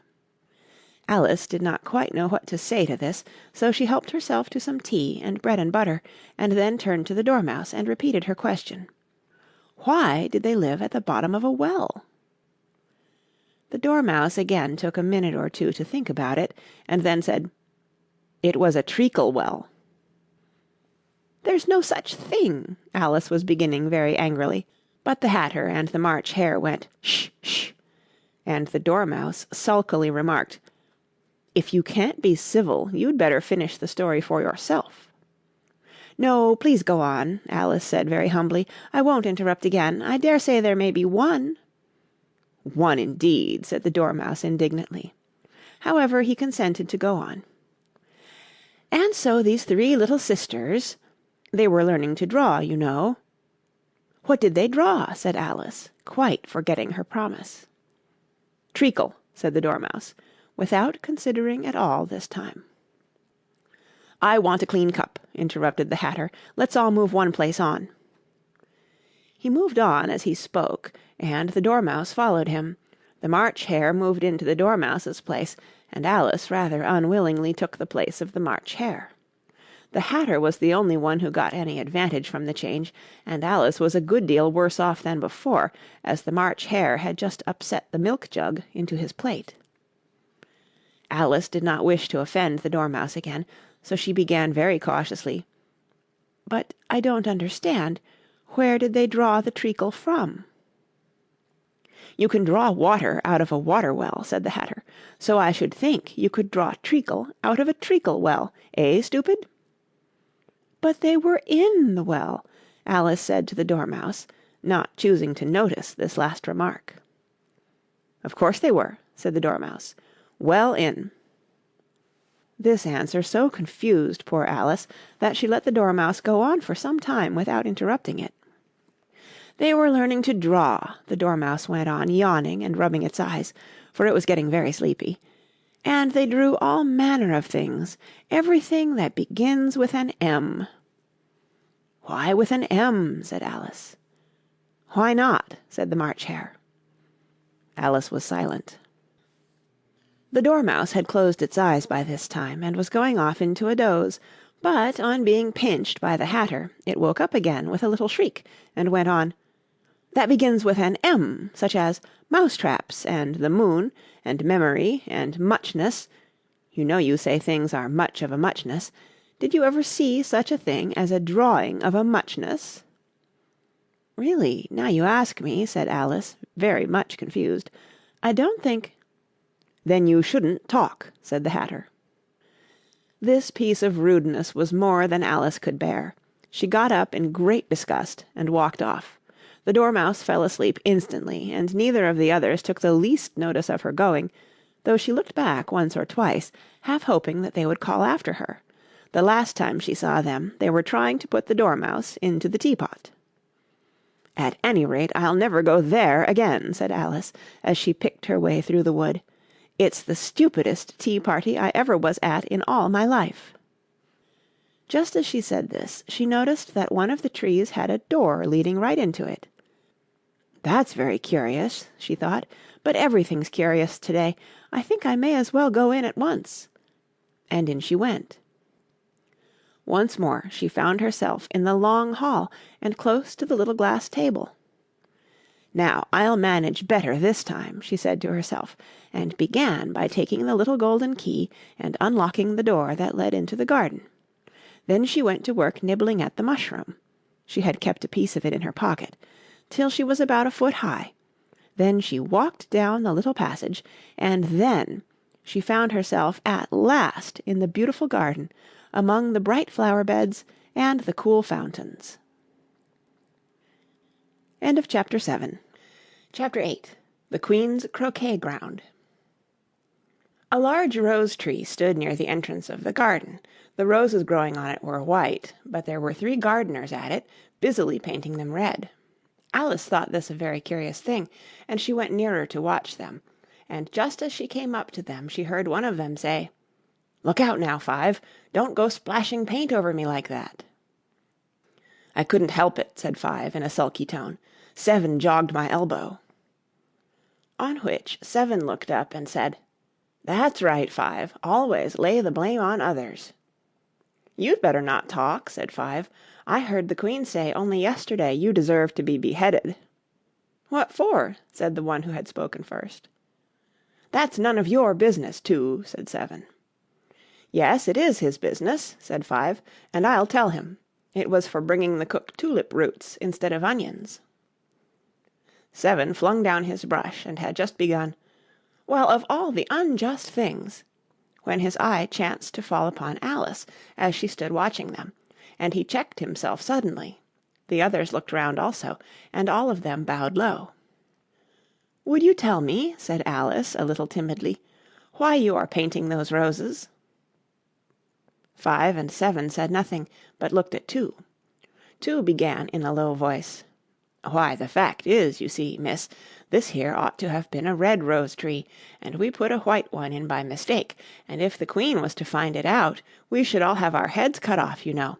So you see, miss, we're doing our best, afore she comes, too." At this moment Five, who had been anxiously looking across the garden, called out, "The Queen! The Queen!" and the 3 gardeners instantly threw themselves flat upon their faces. There was a sound of many footsteps, and Alice looked round, eager to see the Queen. First came 10 soldiers carrying clubs. These were all shaped like the 3 gardeners, oblong and flat, with their hands and feet at the corners. Next the 10 courtiers. These were ornamented all over with diamonds, and walked 2 and 2, as the soldiers did. After these came the royal children. There were 10 of them, and the little dears came jumping merrily along hand in hand, in couples. They were all ornamented with hearts. Next came the guests, mostly kings and queens, and among them Alice recognized the White Rabbit.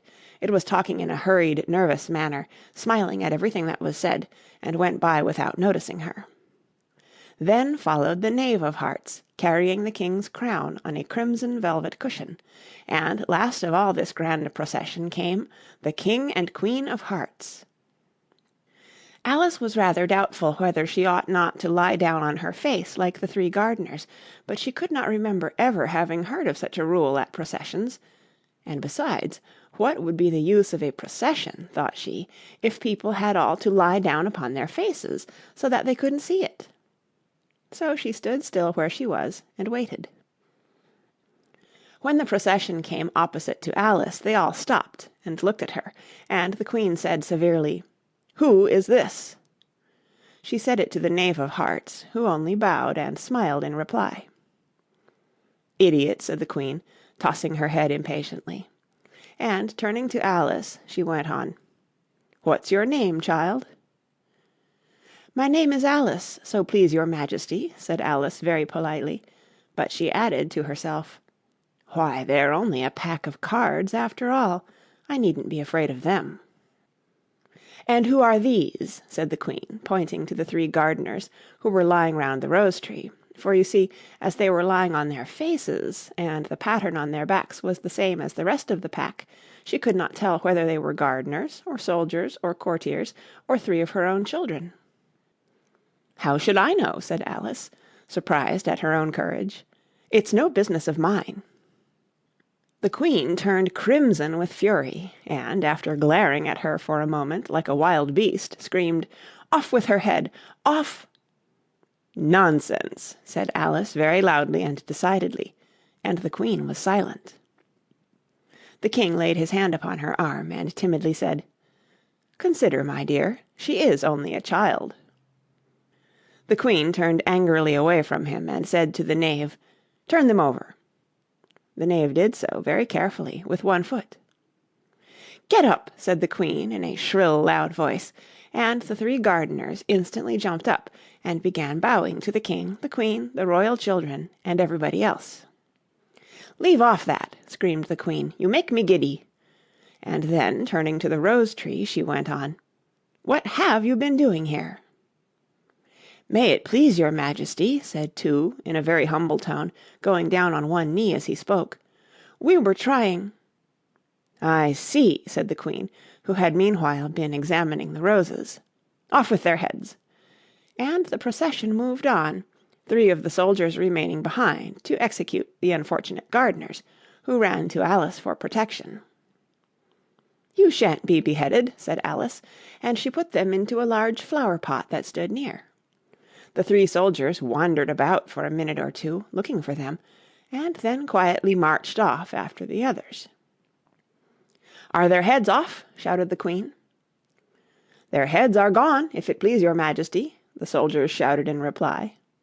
"That's right," shouted the Queen. "Can you play croquet?" The soldiers were silent, and looked at Alice, as the question was evidently meant for her. "Yes," shouted Alice. "Come on, then," roared the Queen, and Alice joined the procession, wondering very much what would happen next. It's a very fine day," said a timid voice at her side. She was walking by the White Rabbit, who was peeping anxiously into her face. "Very," said Alice. "Where's the Duchess?" "Hush, hush!" said the Rabbit in a low, hurried tone. He looked anxiously over his shoulder as he spoke, and then raised himself upon tiptoe, put his mouth close to her ear, and whispered, "She's under sentence of execution." "What for?" said Alice. "Did you say, 'What a pity'?" the Rabbit asked. "No, I didn't," said Alice. "I don't think it's at all a pity. I said, 'What for?'" "She boxed the Queen's ears," the Rabbit began. Alice gave a little scream of laughter. "Oh, hush!" the Rabbit whispered in a frightened tone. "The Queen will hear you. You see, she came rather late, and the Queen said—" "Get to your places!" shouted the Queen in a voice of thunder, and people began running about in all directions, tumbling up against each other. However, they got settled down in a minute or two, and the game began. Alice thought she had never seen such a curious croquet-ground in her life.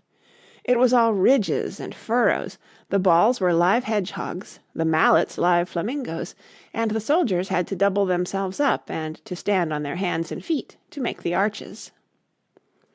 The chief difficulty Alice found at first was in managing her flamingo.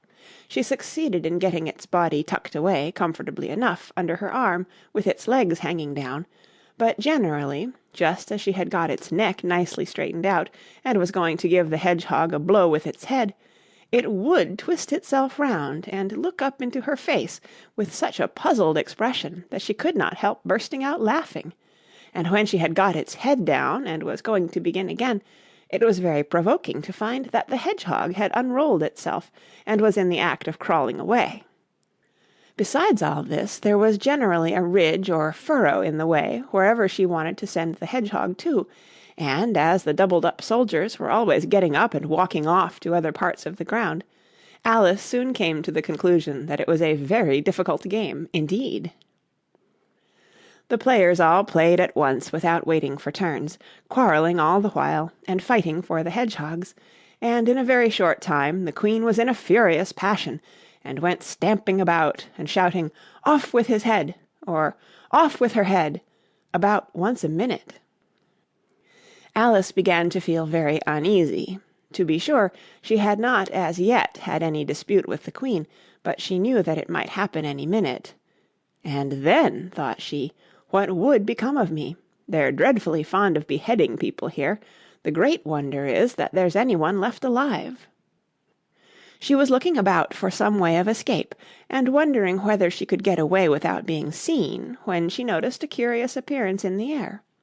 It puzzled her very much at first, but after watching it a minute or two, she made it out to be a grin, and she said to herself, "It's the Cheshire Cat. Now I shall have somebody to talk to." "How are you getting on?" said the cat, as soon as there was mouth enough for it to speak with. Alice waited till the eyes appeared, and then nodded. "It's no use speaking to it," she thought, "till its ears have come, or at least one of them." In another minute the whole head appeared, and then Alice put down her flamingo, and began an account of the game, feeling very glad she had someone to listen to her. The cat seemed to think that there was enough of it now in sight, and no more of it appeared. "I don't think they play at all fairly," Alice began, in rather a complaining tone. "And they all quarrel so dreadfully one can't hear oneself speak.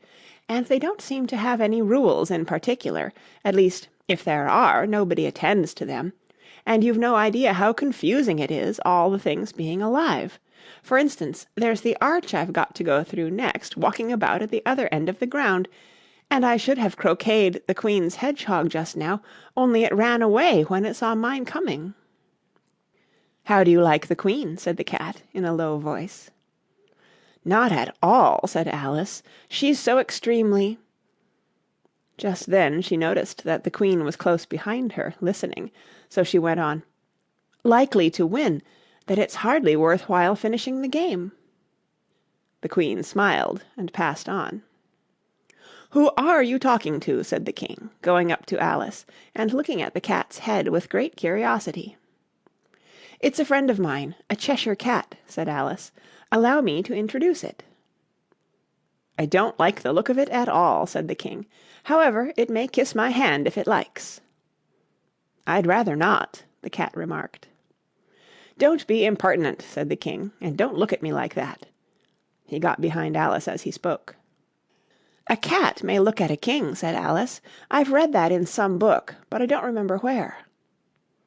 "Well, it must be removed," said the King very decidedly, and he called the Queen, who was passing at the moment. "My dear, I wish you would have this cat removed." The Queen had only one way of settling all difficulties, great or small. "Off with his head," she said, without even looking round. "I'll fetch the executioner myself," said the King eagerly, and he hurried off. Alice thought she might as well go back and see how the game was going on, as she heard the Queen's voice in the distance, screaming with passion. She had already heard her sentence 3 of the players to be executed for having missed their turns, and she did not like the look of things at all, as the game was in such confusion that she never knew whether it was her turn or not. So she went in search of her hedgehog. The hedgehog was engaged in a fight with another hedgehog, which seemed to Alice an excellent opportunity for croqueting one of them with the other. The only difficulty was that her flamingo was gone across to the other side of the garden, where Alice could see it trying in a helpless sort of way to fly up into a tree. By the time she had caught the flamingo and brought it back, the fight was over, and both the hedgehogs were out of sight. "But it doesn't matter much," thought Alice, "as all the arches are gone from this side of the ground." So she tucked it away under her arm, that it might not escape again, and went back for a little more conversation with her friend. When she got back to the Cheshire Cat, she was surprised to find quite a large crowd collected round it. There was a dispute going on between the executioner, the King, and the Queen, who were all talking at once, while all the rest were quite silent, and looked very uncomfortable. The moment Alice appeared, she was appealed to by all 3 to settle the question, and they repeated their arguments to her, though, as they all spoke at once, she found it very hard indeed to make out exactly what they said. The executioner's argument was that you couldn't cut off a head unless there was a body to cut it off from, that he had never had to do such a thing before, and he wasn't going to begin at his time of life. The King's argument was that anything that had a head could be beheaded, and that you weren't to talk nonsense. The Queen's argument was that if something wasn't done about it in less than no time, she'd have everybody executed all round. It was this last remark that had made the whole party look so grave and anxious. Alice could think of nothing else to say but, "It belongs to the Duchess. You'd better ask her about it." "She's in prison," the Queen said to the executioner. "Fetch her here." And the executioner went off like an arrow. The cat's head began fading away the moment he was gone, and, by the time he had come back with the Duchess, it had entirely disappeared, so the King and the executioner ran wildly up and down looking for it, while the rest of the party went back to the game. End of Chapter 8. Chapter 9. The Mock Turtle's Story. "You can't think how glad I am to see you again, you dear old thing," said the Duchess, as she tucked her arm affectionately into Alice's, and they walked off together. Alice was very glad to find her in such a pleasant temper, and thought to herself that perhaps it was only the pepper that had made her so savage when they met in the kitchen.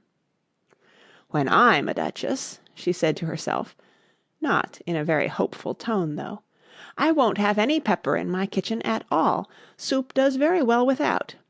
Maybe it's always pepper that makes people hot-tempered," she went on, very much pleased at having found out a new kind of rule, "and vinegar that makes them sour, and chamomile that makes them bitter, and barley sugar and such things that make children sweet-tempered.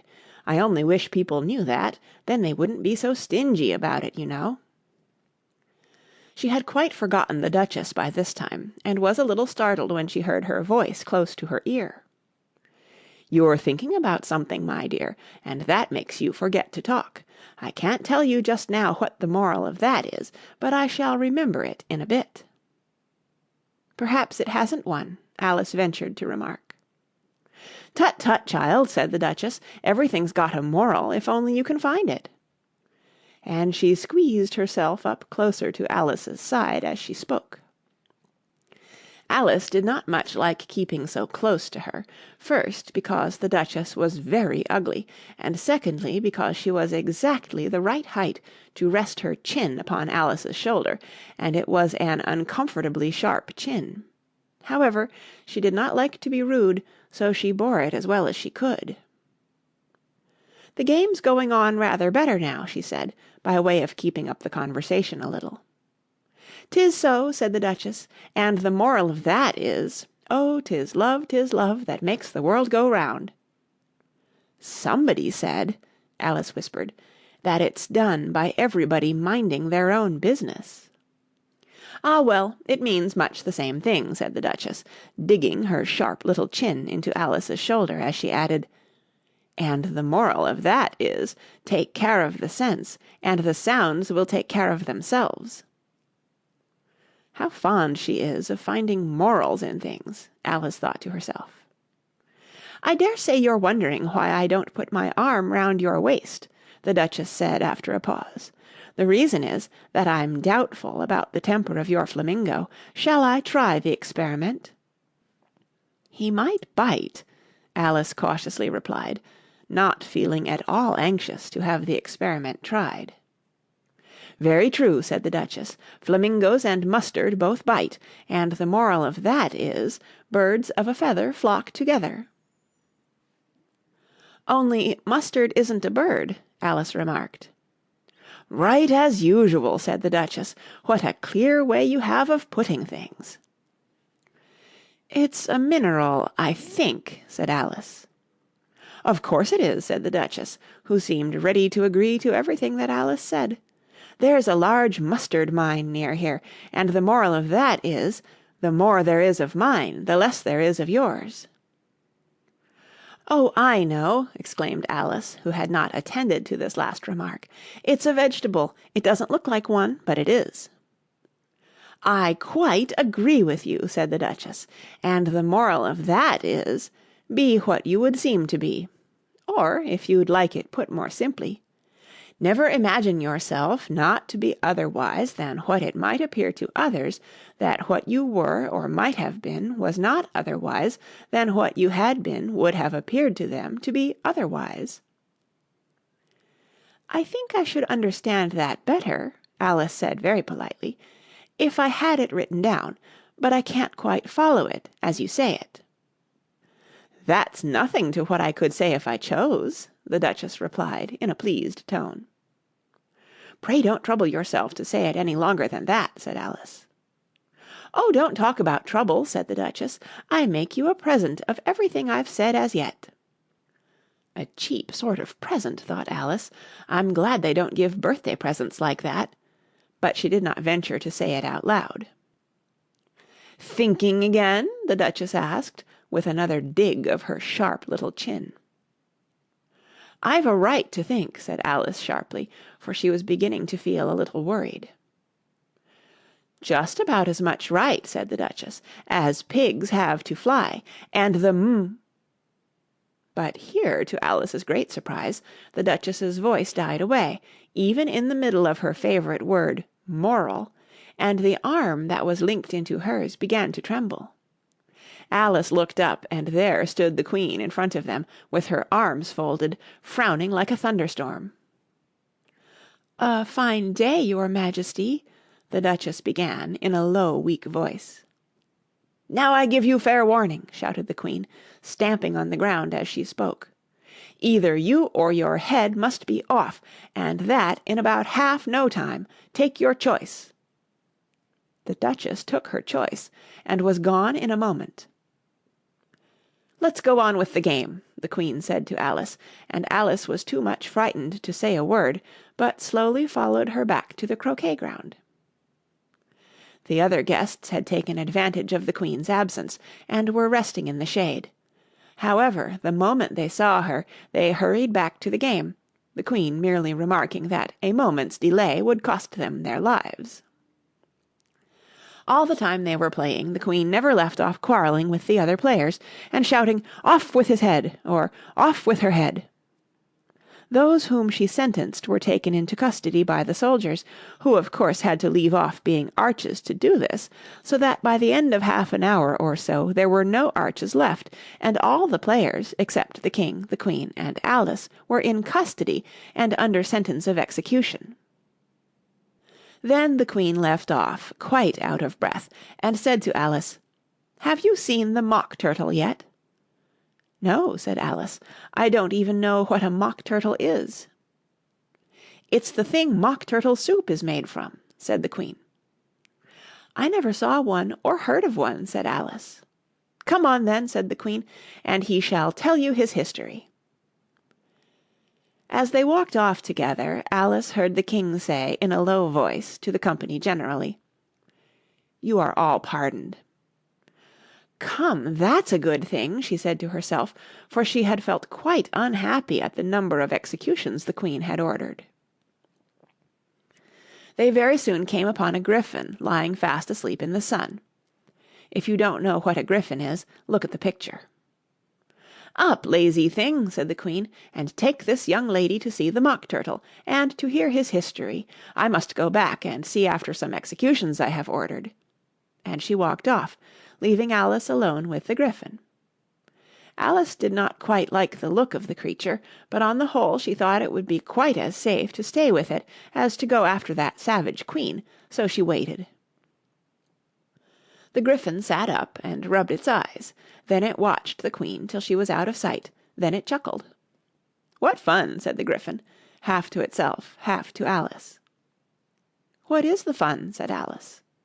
"Why, she," said the griffin. "It's all her fancy, that. They never executes nobody, you know. Come on." "Everybody says 'come on' here," thought Alice, as she went slowly after it. "I never was so ordered about in all my life, never." They had not gone far before they saw the Mock Turtle in the distance, sitting sad and lonely on a little ledge of rock, and as they came nearer, Alice could hear him sighing as if his heart would break. She pitied him deeply. "What is his sorrow?" she asked the Gryphon, and the Gryphon answered, very nearly in the same words as before, "It's all his fancy, that. He hasn't got no sorrow, you know. Come on." So they went up to the Mock Turtle, who looked at them with large eyes full of tears, but said nothing. "This here young lady," said the Gryphon, "she wants for to know your history, she do." "I'll tell it her," said the Mock Turtle in a deep hollow tone. "Sit down, both of you, and don't speak a word till I've finished." So they sat down, and nobody spoke for some minutes. Alice thought to herself, "I don't see how he can ever finish if he doesn't begin," but she waited patiently. "Once," said the Mock Turtle at last, with a deep sigh, "I was a real turtle." These words were followed by a very long silence, broken only by an occasional exclamation of "Hrrr!" from the Gryphon, and the constant heavy sobbing of the Mock Turtle. Alice was very nearly getting up and saying, "Thank you, sir, for your interesting story," but she could not help thinking there must be more to come, so she sat still and said nothing. "When we were little," the Mock Turtle went on at last, more calmly, though still sobbing a little now and then, "we went to school in the sea. The master was an old turtle. We used to call him Tortoise." "Why did you call him Tortoise if he wasn't one?" Alice asked. "We called him Tortoise because he taught us," said the Mock Turtle angrily. "Really, you are very dull." "You ought to be ashamed of yourself for asking such a simple question," added the Gryphon, and then they both sat silent and looked at poor Alice, who felt ready to sink into the earth. At last the Gryphon said to the Mock Turtle, "Drive on, old fellow, don't be all day about it," and he went on in these words. "Yes, we went to school in the sea, though you mayn't believe it." "I never said I didn't," interrupted Alice. "You did," said the Mock Turtle. "Hold your tongue," added the Gryphon, before Alice could speak again. The Mock Turtle went on. "We had the best of educations. In fact, we went to school every day." "I've been to a day school too," said Alice. "You needn't be so proud as all that." "With extras?"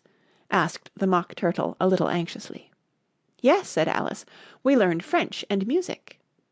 "And washing?" said the Mock Turtle. "Certainly not," said Alice indignantly. "Ah, then yours wasn't a really good school," said the Mock Turtle in a tone of great relief. Now at ours they had at the end of the bill, "French, music, and washing, extra." "You couldn't have wanted it much," said Alice, "living at the bottom of the sea." "I couldn't afford to learn it," said the Mock Turtle with a sigh. "I only took the regular course." "What was that?" inquired Alice. "Reeling and writhing, of course, to begin with," the Mock Turtle replied, "and then the different branches of arithmetic: ambition, distraction, uglification, and derision." "I never heard of uglification," Alice ventured to say. "What is it?" The Gryphon lifted up both its paws in surprise. "What! Never heard of uglifying?" it exclaimed. "You know what to beautify is, I suppose?" "Yes," said Alice doubtfully. "It means to make anything prettier." "Well then," the Gryphon went on, "if you don't know what to uglify is, you are a simpleton." Alice did not feel encouraged to ask any more questions about it, so she turned to the Mock Turtle and said, "What else had you to learn?" "Well, there was mystery," the Mock Turtle replied, counting off the subjects on his flappers. "Mystery, ancient and modern, with seaography. Then drawling. The drawling master was an old conger eel that used to come once a week. He taught us drawling, stretching, and fainting in coils." "What was that like?" said Alice. "Well, I can't show it you myself," the Mock Turtle said. "I'm too stiff, and the Gryphon never learnt it." "Hadn't time," said the Gryphon. "I went to the classics master, though. He was an old crab, he was." "I never went to him," the Mock Turtle said with a sigh. "He taught laughing and grief, they used to say." So he did, said the Gryphon, sighing in his turn, and both creatures hid their faces in their paws. "And how many hours a day did you do lessons?" said Alice, in a hurry to change the subject. 10 hours the first day, said the Mock Turtle, 9 the next, and so on. "What a curious plan!" exclaimed Alice. "That's the reason they're called lessons," the Gryphon remarked, "because they lessen from day to day." This was quite a new idea to Alice, and she thought it over a little before she made her next remark. "Then the 11th day must have been a holiday." "Of course it was," said the Mock Turtle. "And how did you manage on the 12th?" Alice went on eagerly. "That's enough about lessons," the Gryphon interrupted in a very decided tone. "Tell her something about the games now." End of Chapter 9. Chapter 10. The Lobster Quadrille. The Mock Turtle sighed deeply and drew the back of one flapper across his eyes. He looked at Alice and tried to speak, but for a minute or two sobs choked his voice. "Same as if he had a bone in his throat," said the Gryphon, and it set to work shaking him and punching him in the back.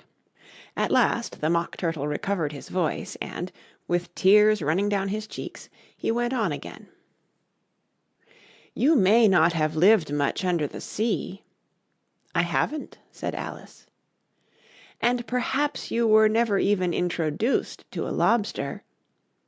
Alice began to say, "I once tasted," but checked herself hastily and said, "No, never." "So you can have no idea what a delightful thing a lobster quadrille is." "No, indeed," said Alice. "What sort of a dance is it?" "Why," said the Gryphon, "you first form into a line along the seashore." "Two lines!" cried the Mock Turtle. "Seals, turtles, salmon, and so on. Then, when you've cleared all the jellyfish out of the way—" "That generally takes some time," interrupted the Gryphon. "You advance twice—" "Each with a lobster as a partner!" cried the Gryphon. "Of course," the Mock Turtle said.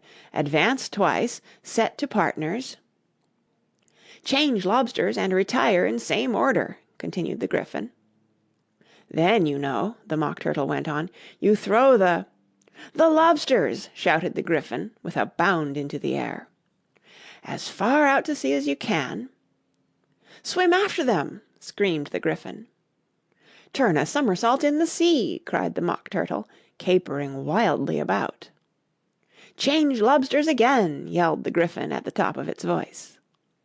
"Back to land again, and that's all the first figure," said the Mock Turtle, suddenly dropping his voice, and the two creatures, who had been jumping about like mad things all this time, sat down again very sadly and quietly, and looked at Alice.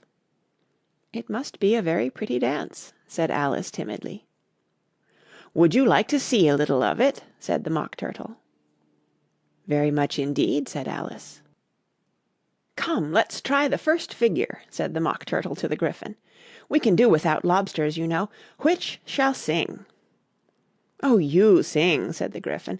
"I've forgotten the words." So they began solemnly dancing round and round Alice, every now and then treading on her toes when they passed too close, and waving their forepaws to mark the time, while the Mock Turtle sang this, very slowly and sadly. "Will you walk a little faster?" said a whiting to a snail. "There's a porpoise close behind us, and he's treading on my tail. See how eagerly the lobsters and the turtles all advance. They are waiting on the shingle. Will you come and join the dance?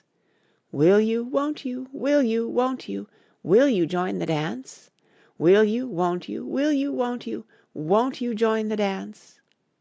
You can really have no notion how delightful it will be when they take us up and throw us with the lobsters out to sea." But the snail replied, too far, and gave a look askance. Said he thanked the whiting kindly, but he would not join the dance. Would not, could not, would not, could not join the dance. Would not, could not join the dance.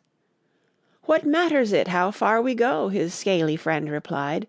There is another shore, you know, upon the other side. The further off from England, the nearer is to France. Then turn not pale, beloved snail, but come and join the dance. Will you, won't you, will you, won't you, will you join the dance? Will you, won't you, will you, won't you join the dance? Thank you. It's a very interesting dance to watch, said Alice, feeling very glad that it was over at last. And I do so like that curious song about the whiting.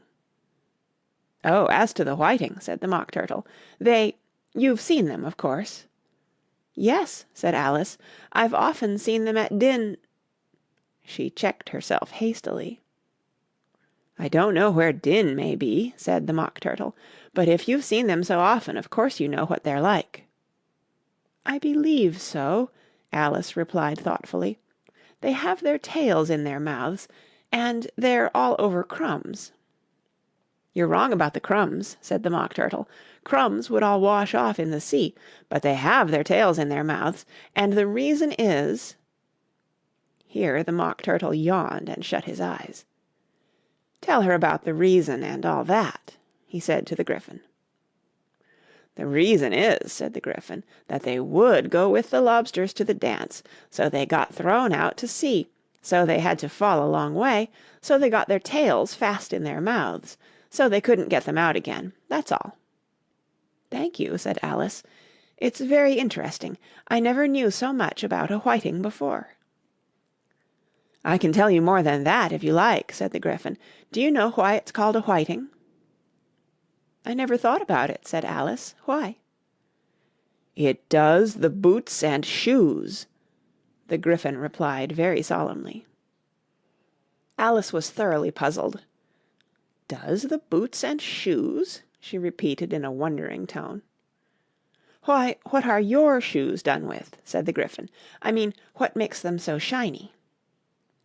Alice looked down at them and considered a little before she gave her answer. They're done with blacking, I believe. Boots and shoes under the sea, the Gryphon went on in a deep voice, are done with a whiting. Now you know. And what are they made of? Alice asked in a tone of great curiosity. Soles and eels, of course, the Gryphon replied rather impatiently. Any shrimp could have told you that. If I'd been the whiting, said Alice, whose thoughts were still running on the song, I'd have said to the porpoise, keep back, please, we don't want you with us.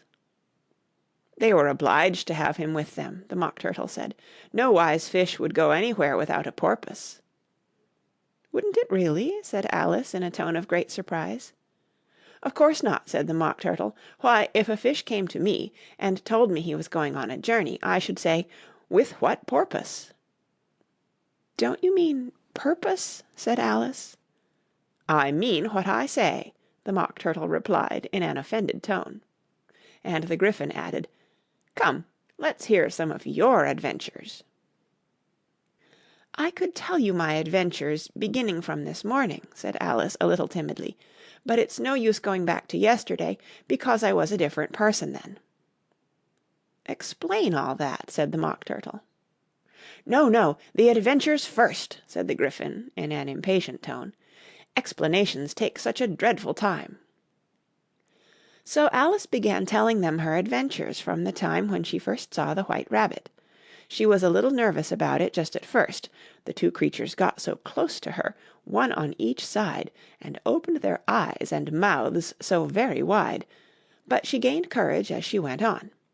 Her listeners were perfectly quiet till she got to the part about her repeating, "You are old, Father William," to the caterpillar, and the words all coming different, and then the Mock Turtle drew a long breath and said, "That's very curious."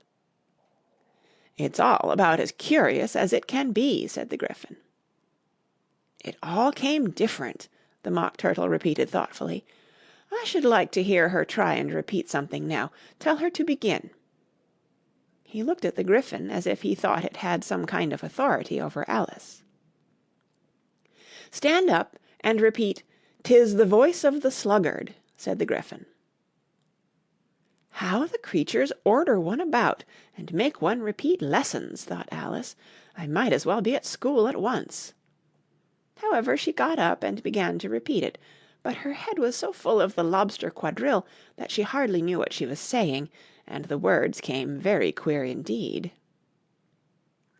"'Tis the voice of the lobster, I heard him declare, You have baked me too brown, I must sugar my hair. As a duck with its eyelids, so he with his nose Trims his belt and his buttons, and turns out his toes. When the sands are all dry, he is gay as a lark, And will talk in contemptuous tones of the shark, But when the tide rises and sharks are around, His voice has a timid and tremulous sound." "That's different from what I used to say when I was a child," said the Gryphon. "Well, I never heard it before," said the Mock Turtle, "but it sounds uncommon nonsense." Alice said nothing.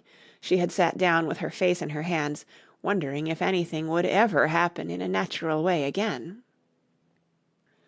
"I should like to have it explained," said the Mock Turtle. "She can't explain it," said the Gryphon hastily. "Go on with the next verse." "But about his toes," the Mock Turtle persisted. "How could he turn them out with his nose, you know?"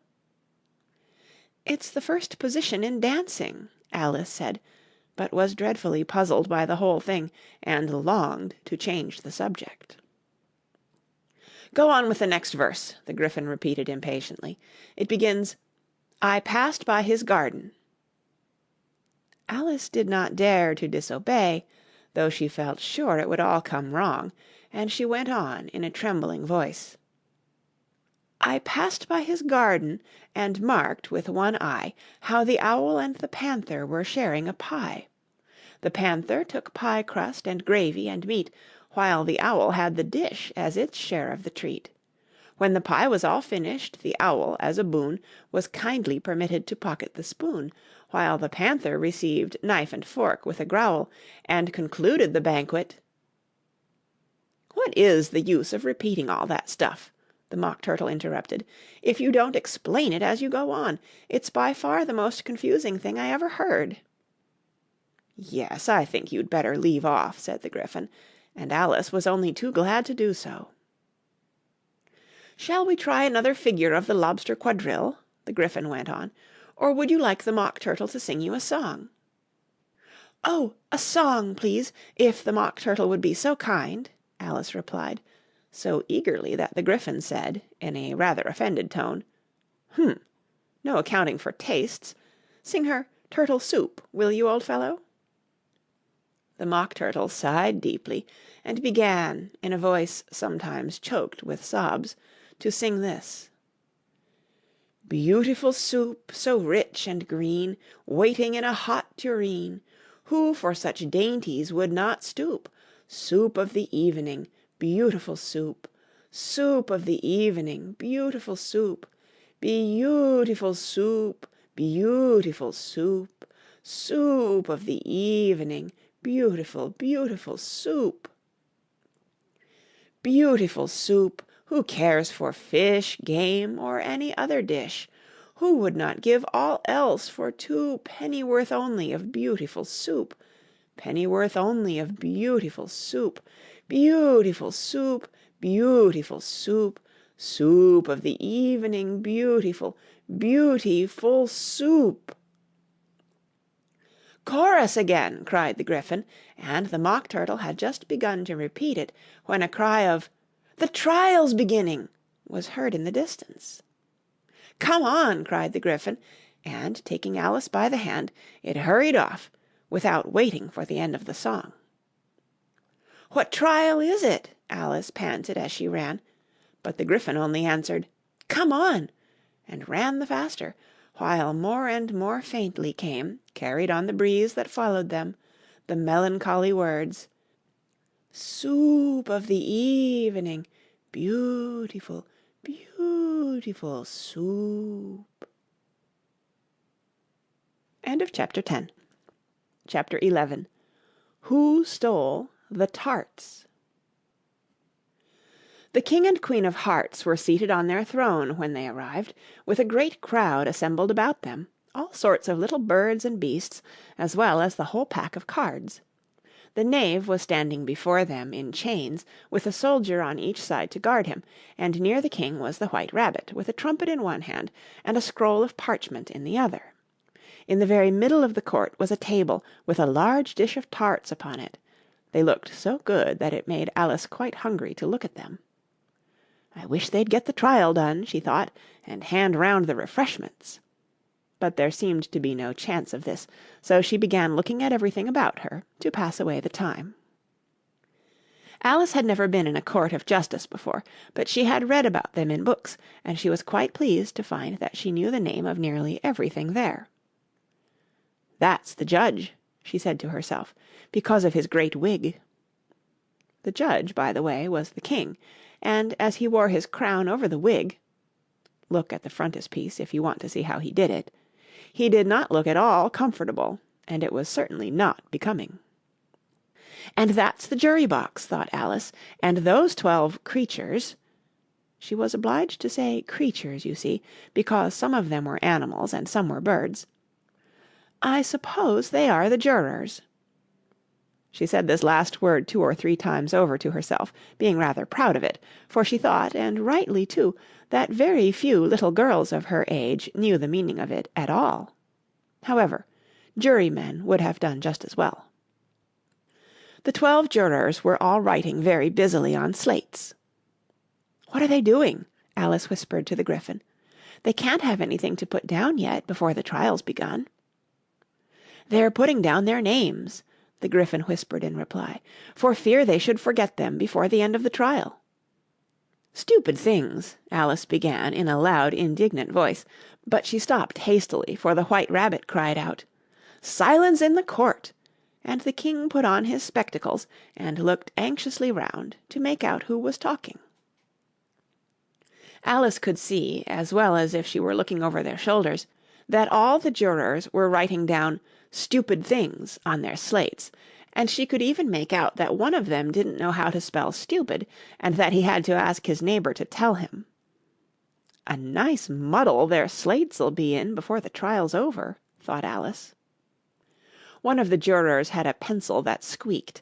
This, of course, Alice could not stand, and she went round the court and got behind him, and very soon found an opportunity of taking it away. She did it so quickly that the poor little juror—it was Bill, the lizard— could not make out at all what had become of it, so, after hunting all about for it, he was obliged to write with one finger for the rest of the day, and this was of very little use, as it left no mark on the slate. "Herald, read the accusation," said the king. On this the White Rabbit blew 3 blasts on the trumpet, and then unrolled the parchment scroll and read as follows: "The Queen of Hearts, she made some tarts, all on a summer day. The Knave of Hearts, he stole those tarts, and took them quite away." "Consider your verdict," the king said to the jury. "Not yet, not yet," the Rabbit hastily interrupted. "There's a great deal to come before that." "Call the first witness," said the king, and the White Rabbit blew 3 blasts on the trumpet, and called out, "First witness." The first witness was the Hatter. He came in with a teacup in one hand and a piece of bread and butter in the other. "I beg pardon, your Majesty," he began, "for bringing these in, but I hadn't quite finished my tea when I was sent for." "You ought to have finished," said the king. "When did you begin?" The Hatter looked at the March Hare, who had followed him into the court, arm in arm with the Dormouse. "14th of March, I think it was," he said. "15th," said the March Hare. "16th," added the Dormouse. "Write that down," the king said to the jury, and the jury eagerly wrote down all 3 dates on their slates, and then added them up, and reduced the answer to shillings and pence. "Take off your hat," the king said to the Hatter. "It isn't mine," said the Hatter. "Stolen!" the king exclaimed, turning to the jury, who instantly made a memorandum of the fact. "I keep them to sell," the Hatter added as an explanation. "I've none of my own. I'm a hatter." Here the Queen put on her spectacles and began staring at the Hatter, who turned pale and fidgeted. "Give your evidence," said the king, "and don't be nervous, or I'll have you executed on the spot." This did not seem to encourage the witness at all. He kept shifting from one foot to the other, looking uneasily at the Queen, and in his confusion he bit a large piece out of his teacup instead of the bread and butter. Just at this moment Alice felt a very curious sensation, which puzzled her a good deal, until she made out what it was. She was beginning to grow larger again, and she thought at first she would get up and leave the court, but on second thoughts she decided to remain where she was as long as there was room for her. "I wish you wouldn't squeeze so," said the Dormouse, who was sitting next to her. "I can hardly breathe." "I can't help it," said Alice very meekly. "I'm growing." "You've no right to grow here," said the Dormouse. "Don't talk nonsense," said Alice more boldly. "You know you're growing too." "Yes, but I grow at a reasonable pace," said the Dormouse, "not in that ridiculous fashion." And he got up very sulkily and crossed over to the other side of the court. All this time the Queen had never left off staring at the Hatter, and, just as the Dormouse crossed the court, she said to one of the officers of the court, "Bring me the list of the singers in the last concert," on which the wretched Hatter trembled so that he shook both his shoes off. "Give your evidence," the King repeated angrily, "or I'll have you executed, whether you're nervous or not." "I'm a poor man, your Majesty," the Hatter began in a trembling voice, "and I hadn't begun my tea, not above a week or so, and what with the bread and butter getting so thin, and the twinkling of the tea—" "The twinkling of the what?" said the King. "It began with the tea," the Hatter replied. "Of course twinkling begins with a T," said the King sharply. "Do you take me for a dunce? Go on." "I'm a poor man," the Hatter went on, "and most things twinkled after that, only the March Hare said—" "I didn't," the March Hare interrupted in a great hurry. "You did," said the Hatter. "I deny it," said the March Hare. "He denies it," said the King. "Leave out that part." "Well, at any rate, the Dormouse said—" the Hatter went on, looking anxiously round to see if he would deny it too, but the Dormouse denied nothing, being fast asleep. "After that," continued the Hatter, "I cut some more bread and butter." "But what did the Dormouse say?" one of the jury asked. "That I can't remember," said the Hatter. "You must remember," remarked the King, "or I'll have you executed." The miserable Hatter dropped his teacup and bread and butter, and went down on one knee. "I'm a poor man, your Majesty," he began. "You're a very poor speaker," said the King. Here one of the guinea pigs cheered, and was immediately suppressed by the officers of the court. As that is rather a hard word, I will just explain to you how it was done. They had a large canvas bag, which tied up at the mouth with strings. Into this they slipped the guinea pig, head first, and then sat upon it. "I'm glad I've seen that done," thought Alice. "I've so often read in the newspapers, at the end of trials, there was some attempts at applause, which was immediately suppressed by the officers of the court, and I never understood what it meant till now." "If that's all you know about it, you may stand down," continued the King. "I can't go no lower," said the Hatter. "I'm on the floor as it is." "Then you may sit down," the King replied. Here the other guinea pig cheered, and was suppressed. "Come, that finished the guinea pigs," thought Alice. "Now we shall get on better." "I'd rather finish my tea," said the Hatter, with an anxious look at the Queen, who was reading the list of singers. "You may go," said the King, and the Hatter hurriedly left the court, without even waiting to put his shoes on.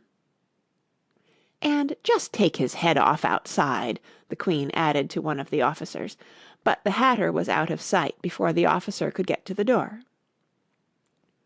"Call the next witness," said the King. The next witness was the Duchess's cook. She carried the pepper box in her hand, and Alice guessed who it was, even before she got into the court, by the way the people near the door began sneezing all at once. "Give your evidence," said the king. "Shan't," said the cook. The king looked anxiously at the White Rabbit, who said in a low voice, "Your Majesty must cross-examine this witness." "Well, if I must, I must," the king said with a melancholy air, and, after folding his arms and frowning at the cook till his eyes were nearly out of sight, he said in a deep voice, "What are tarts made of?" "Pepper, mostly," said the cook.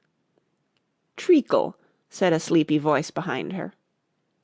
"Collar that dormouse!" the queen shrieked out. "Behead that dormouse! Turn that dormouse out of court! Suppress him! Pinch him! Off with his whiskers!" For some minutes the whole court was in confusion, getting the dormouse turned out, and by the time they had settled down again the cook had disappeared. "Never mind," said the king with an air of great relief. "Call the next witness." And he added in an undertone to the queen, "Really, my dear, you must cross-examine the next witness. It quite makes my forehead ache." Alice watched the White Rabbit as he fumbled over the list, feeling very curious to see what the next witness would be like. "For they haven't got much evidence yet," she said to herself.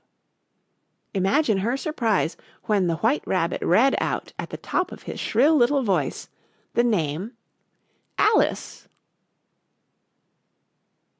End of chapter 11. Chapter 12. Alice's Evidence. "Here!" cried Alice, quite forgetting in the flurry of the moment how large she had grown in the last few minutes, and she jumped up in such a hurry that she tipped over the jury box with the edge of her skirt, upsetting all the jurymen on to the heads of the crowd below, and there they lay sprawling about, reminding her very much of a globe of goldfish she had accidentally upset the week before. "Oh, I beg your pardon!" she exclaimed in a tone of great dismay, and began picking them up again as quickly as she could, for the accident of the goldfish kept running in her head, and she had a vague sort of idea that they must be collected at once and put back into the jury box, or they would die. "The trial cannot proceed," said the king in a very grave voice, "until all the jurymen are back in their proper places. All," he repeated with great emphasis, looking hard at Alice as he said so. Alice looked at the jury box and saw that, in her haste, she had put the lizard in head downwards, and the poor little thing was waving its tail about in a melancholy way, being quite unable to move. She soon got it out again and put it right. "Not that it signifies much," she said to herself. "I should think it would be quite as much use in the trial one way up as the other." As soon as the jury had a little recovered from the shock of being upset, and their slates and pencils had been found and handed back to them, they set to work very diligently to write out a history of the accident, all except the lizard, who seemed too much overcome to do anything but sit with its mouth open, gazing up into the roof of the court. "What do you know about this business?" the king said to Alice. "Nothing," said Alice. "Nothing whatever?" persisted the king. "Nothing whatever," said Alice. "That's very important," the king said, turning to the jury. They were just beginning to write this down on their slates, when the White Rabbit interrupted. "Unimportant, your Majesty means, of course," he said in a very respectful tone, but frowning and making faces at him as he spoke. "Unimportant, of course, I meant," the king hastily said, and went on to himself in an undertone. "Important, unimportant, unimportant, important," as if he were trying which word sounded best. Some of the jury wrote it down important and some unimportant. Alice could see this, as she was near enough to look over their slates. "But it doesn't matter a bit," she thought to herself. At this moment the king, who had been for some time busily writing in his notebook, cackled out, "Silence!" and read out from his book, "Rule 42. All persons more than a mile high to leave the court." Everybody looked at Alice. "I'm not a mile high," said Alice. "You are," said the king. "Nearly 2 miles high," added the queen. "Well, I shan't go, at any rate," said Alice. "Besides, that's not a regular rule. You invented it just now." "It's the oldest rule in the book," said the king. "Then it ought to be number 1, said Alice. The king turned pale and shut his notebook hastily. "Consider your verdict," he said to the jury in a low, trembling voice. "There's more evidence to come yet, please your majesty," said the White Rabbit, jumping up in a great hurry. "This paper has just been picked up." "What's in it?" said the queen. "I haven't opened it yet," said the White Rabbit, "but it seems to be a letter written by the prisoner to somebody." "It must have been that," said the king, "unless it was written to nobody, which isn't usual, you know." "Who is it directed to?" said one of the jurymen. "It isn't directed at all," said the White Rabbit. "In fact, there's nothing written on the outside." He unfolded the paper as he spoke, and added, "It isn't a letter, after all. It's a set of verses." "Are they in the prisoner's handwriting?" asked another of the jurymen. "No, they're not," said the White Rabbit, "and that's the queerest thing about it." The jury all looked puzzled. "He must have imitated somebody else's hand," said the king. The jury all brightened up again. "Please, your majesty," said the knave, "I didn't write it, and they can't prove I did. There's no name signed at the end." "If you didn't sign it," said the king, "that only makes the matter worse. You must have meant some mischief, or else you'd have signed your name like an honest man." There was a general clapping of hands at this. It was the first really clever thing the king had said that day. "That proves his guilt," said the queen. "It proves nothing of the sort," said Alice. "Why, you don't even know what they're about." "Read them," said the king. The White Rabbit put on his spectacles. "Where shall I begin, please your majesty?" he asked. "Begin at the beginning," the king said gravely, "and go on till you come to the end. Then stop." These were the verses the White Rabbit read. "They told me you had been to her, and mentioned me to him. She gave me a good character, but said I could not swim. He sent them word I had not gone, we know it to be true. If she should push the matter on, what would become of you? I gave her 1, they gave him 2, you gave us 3 or more. They all returned from him to you, though they were mine before. If I or she should chance to be involved in this affair, he trusts to you to set them free exactly as we were. My notion was that you had been, before she had this fit, an obstacle that came between him and ourselves and it. Don't let him know she liked them best, for this must ever be a secret kept from all the rest, between yourself and me." "That's the most important piece of evidence we've heard yet," said the king, rubbing his hands. "So now let the jury—" "If any one of them can explain it," said Alice. She had grown so large in the last few minutes that she wasn't a bit afraid of interrupting him. "I'll give him 6pence. I don't believe there's an atom of meaning in it." The jury all wrote down on their slates, "She doesn't believe there's an atom of meaning in it," but none of them attempted to explain the paper. "If there's no meaning in it," said the king, "that saves a world of trouble, you know, as we needn't try to find any. And yet I don't know," he went on, spreading out the verses on his knee and looking at them with one eye. "I seem to see some meaning in them, after all. Said I could not swim. You can't swim, can you?" he added, turning to the knave. The knave shook his head sadly. "Do I look like it?" he said, which he certainly did not, being made entirely of cardboard. "All right so far," said the king, and he went on muttering over the verses to himself. "We know it to be true." That's the jury, of course. "I gave her 1, they gave him 2. Why, that must be what he did with the tarts, you know." "But it goes on, 'They all returned from him to you,'" said Alice.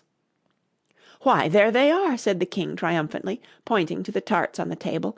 "Nothing can be clearer than that. Then again, 'before she had this fit.' You never had fits, my dear, I think," he said to the queen. "Never!" said the queen furiously, throwing an inkstand at the lizard as she spoke.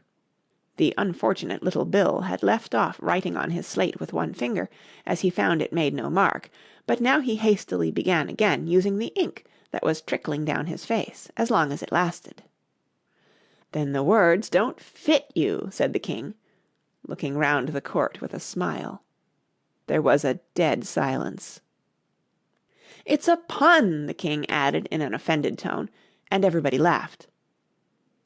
"Let the jury consider their verdict," the King said, for about the 20th time that day. "No, no," said the Queen, "sentence first, verdict afterwards." "Stuff and nonsense," said Alice loudly. "The idea of having the sentence first." "Hold your tongue," said the Queen, turning purple. "I won't," said Alice. "Off with her head," the Queen shouted at the top of her voice. Nobody moved. "Who cares for you?" said Alice. She had grown to her full size by this time. "You're nothing but a pack of cards." At this the whole pack rose up into the air and came flying down upon her.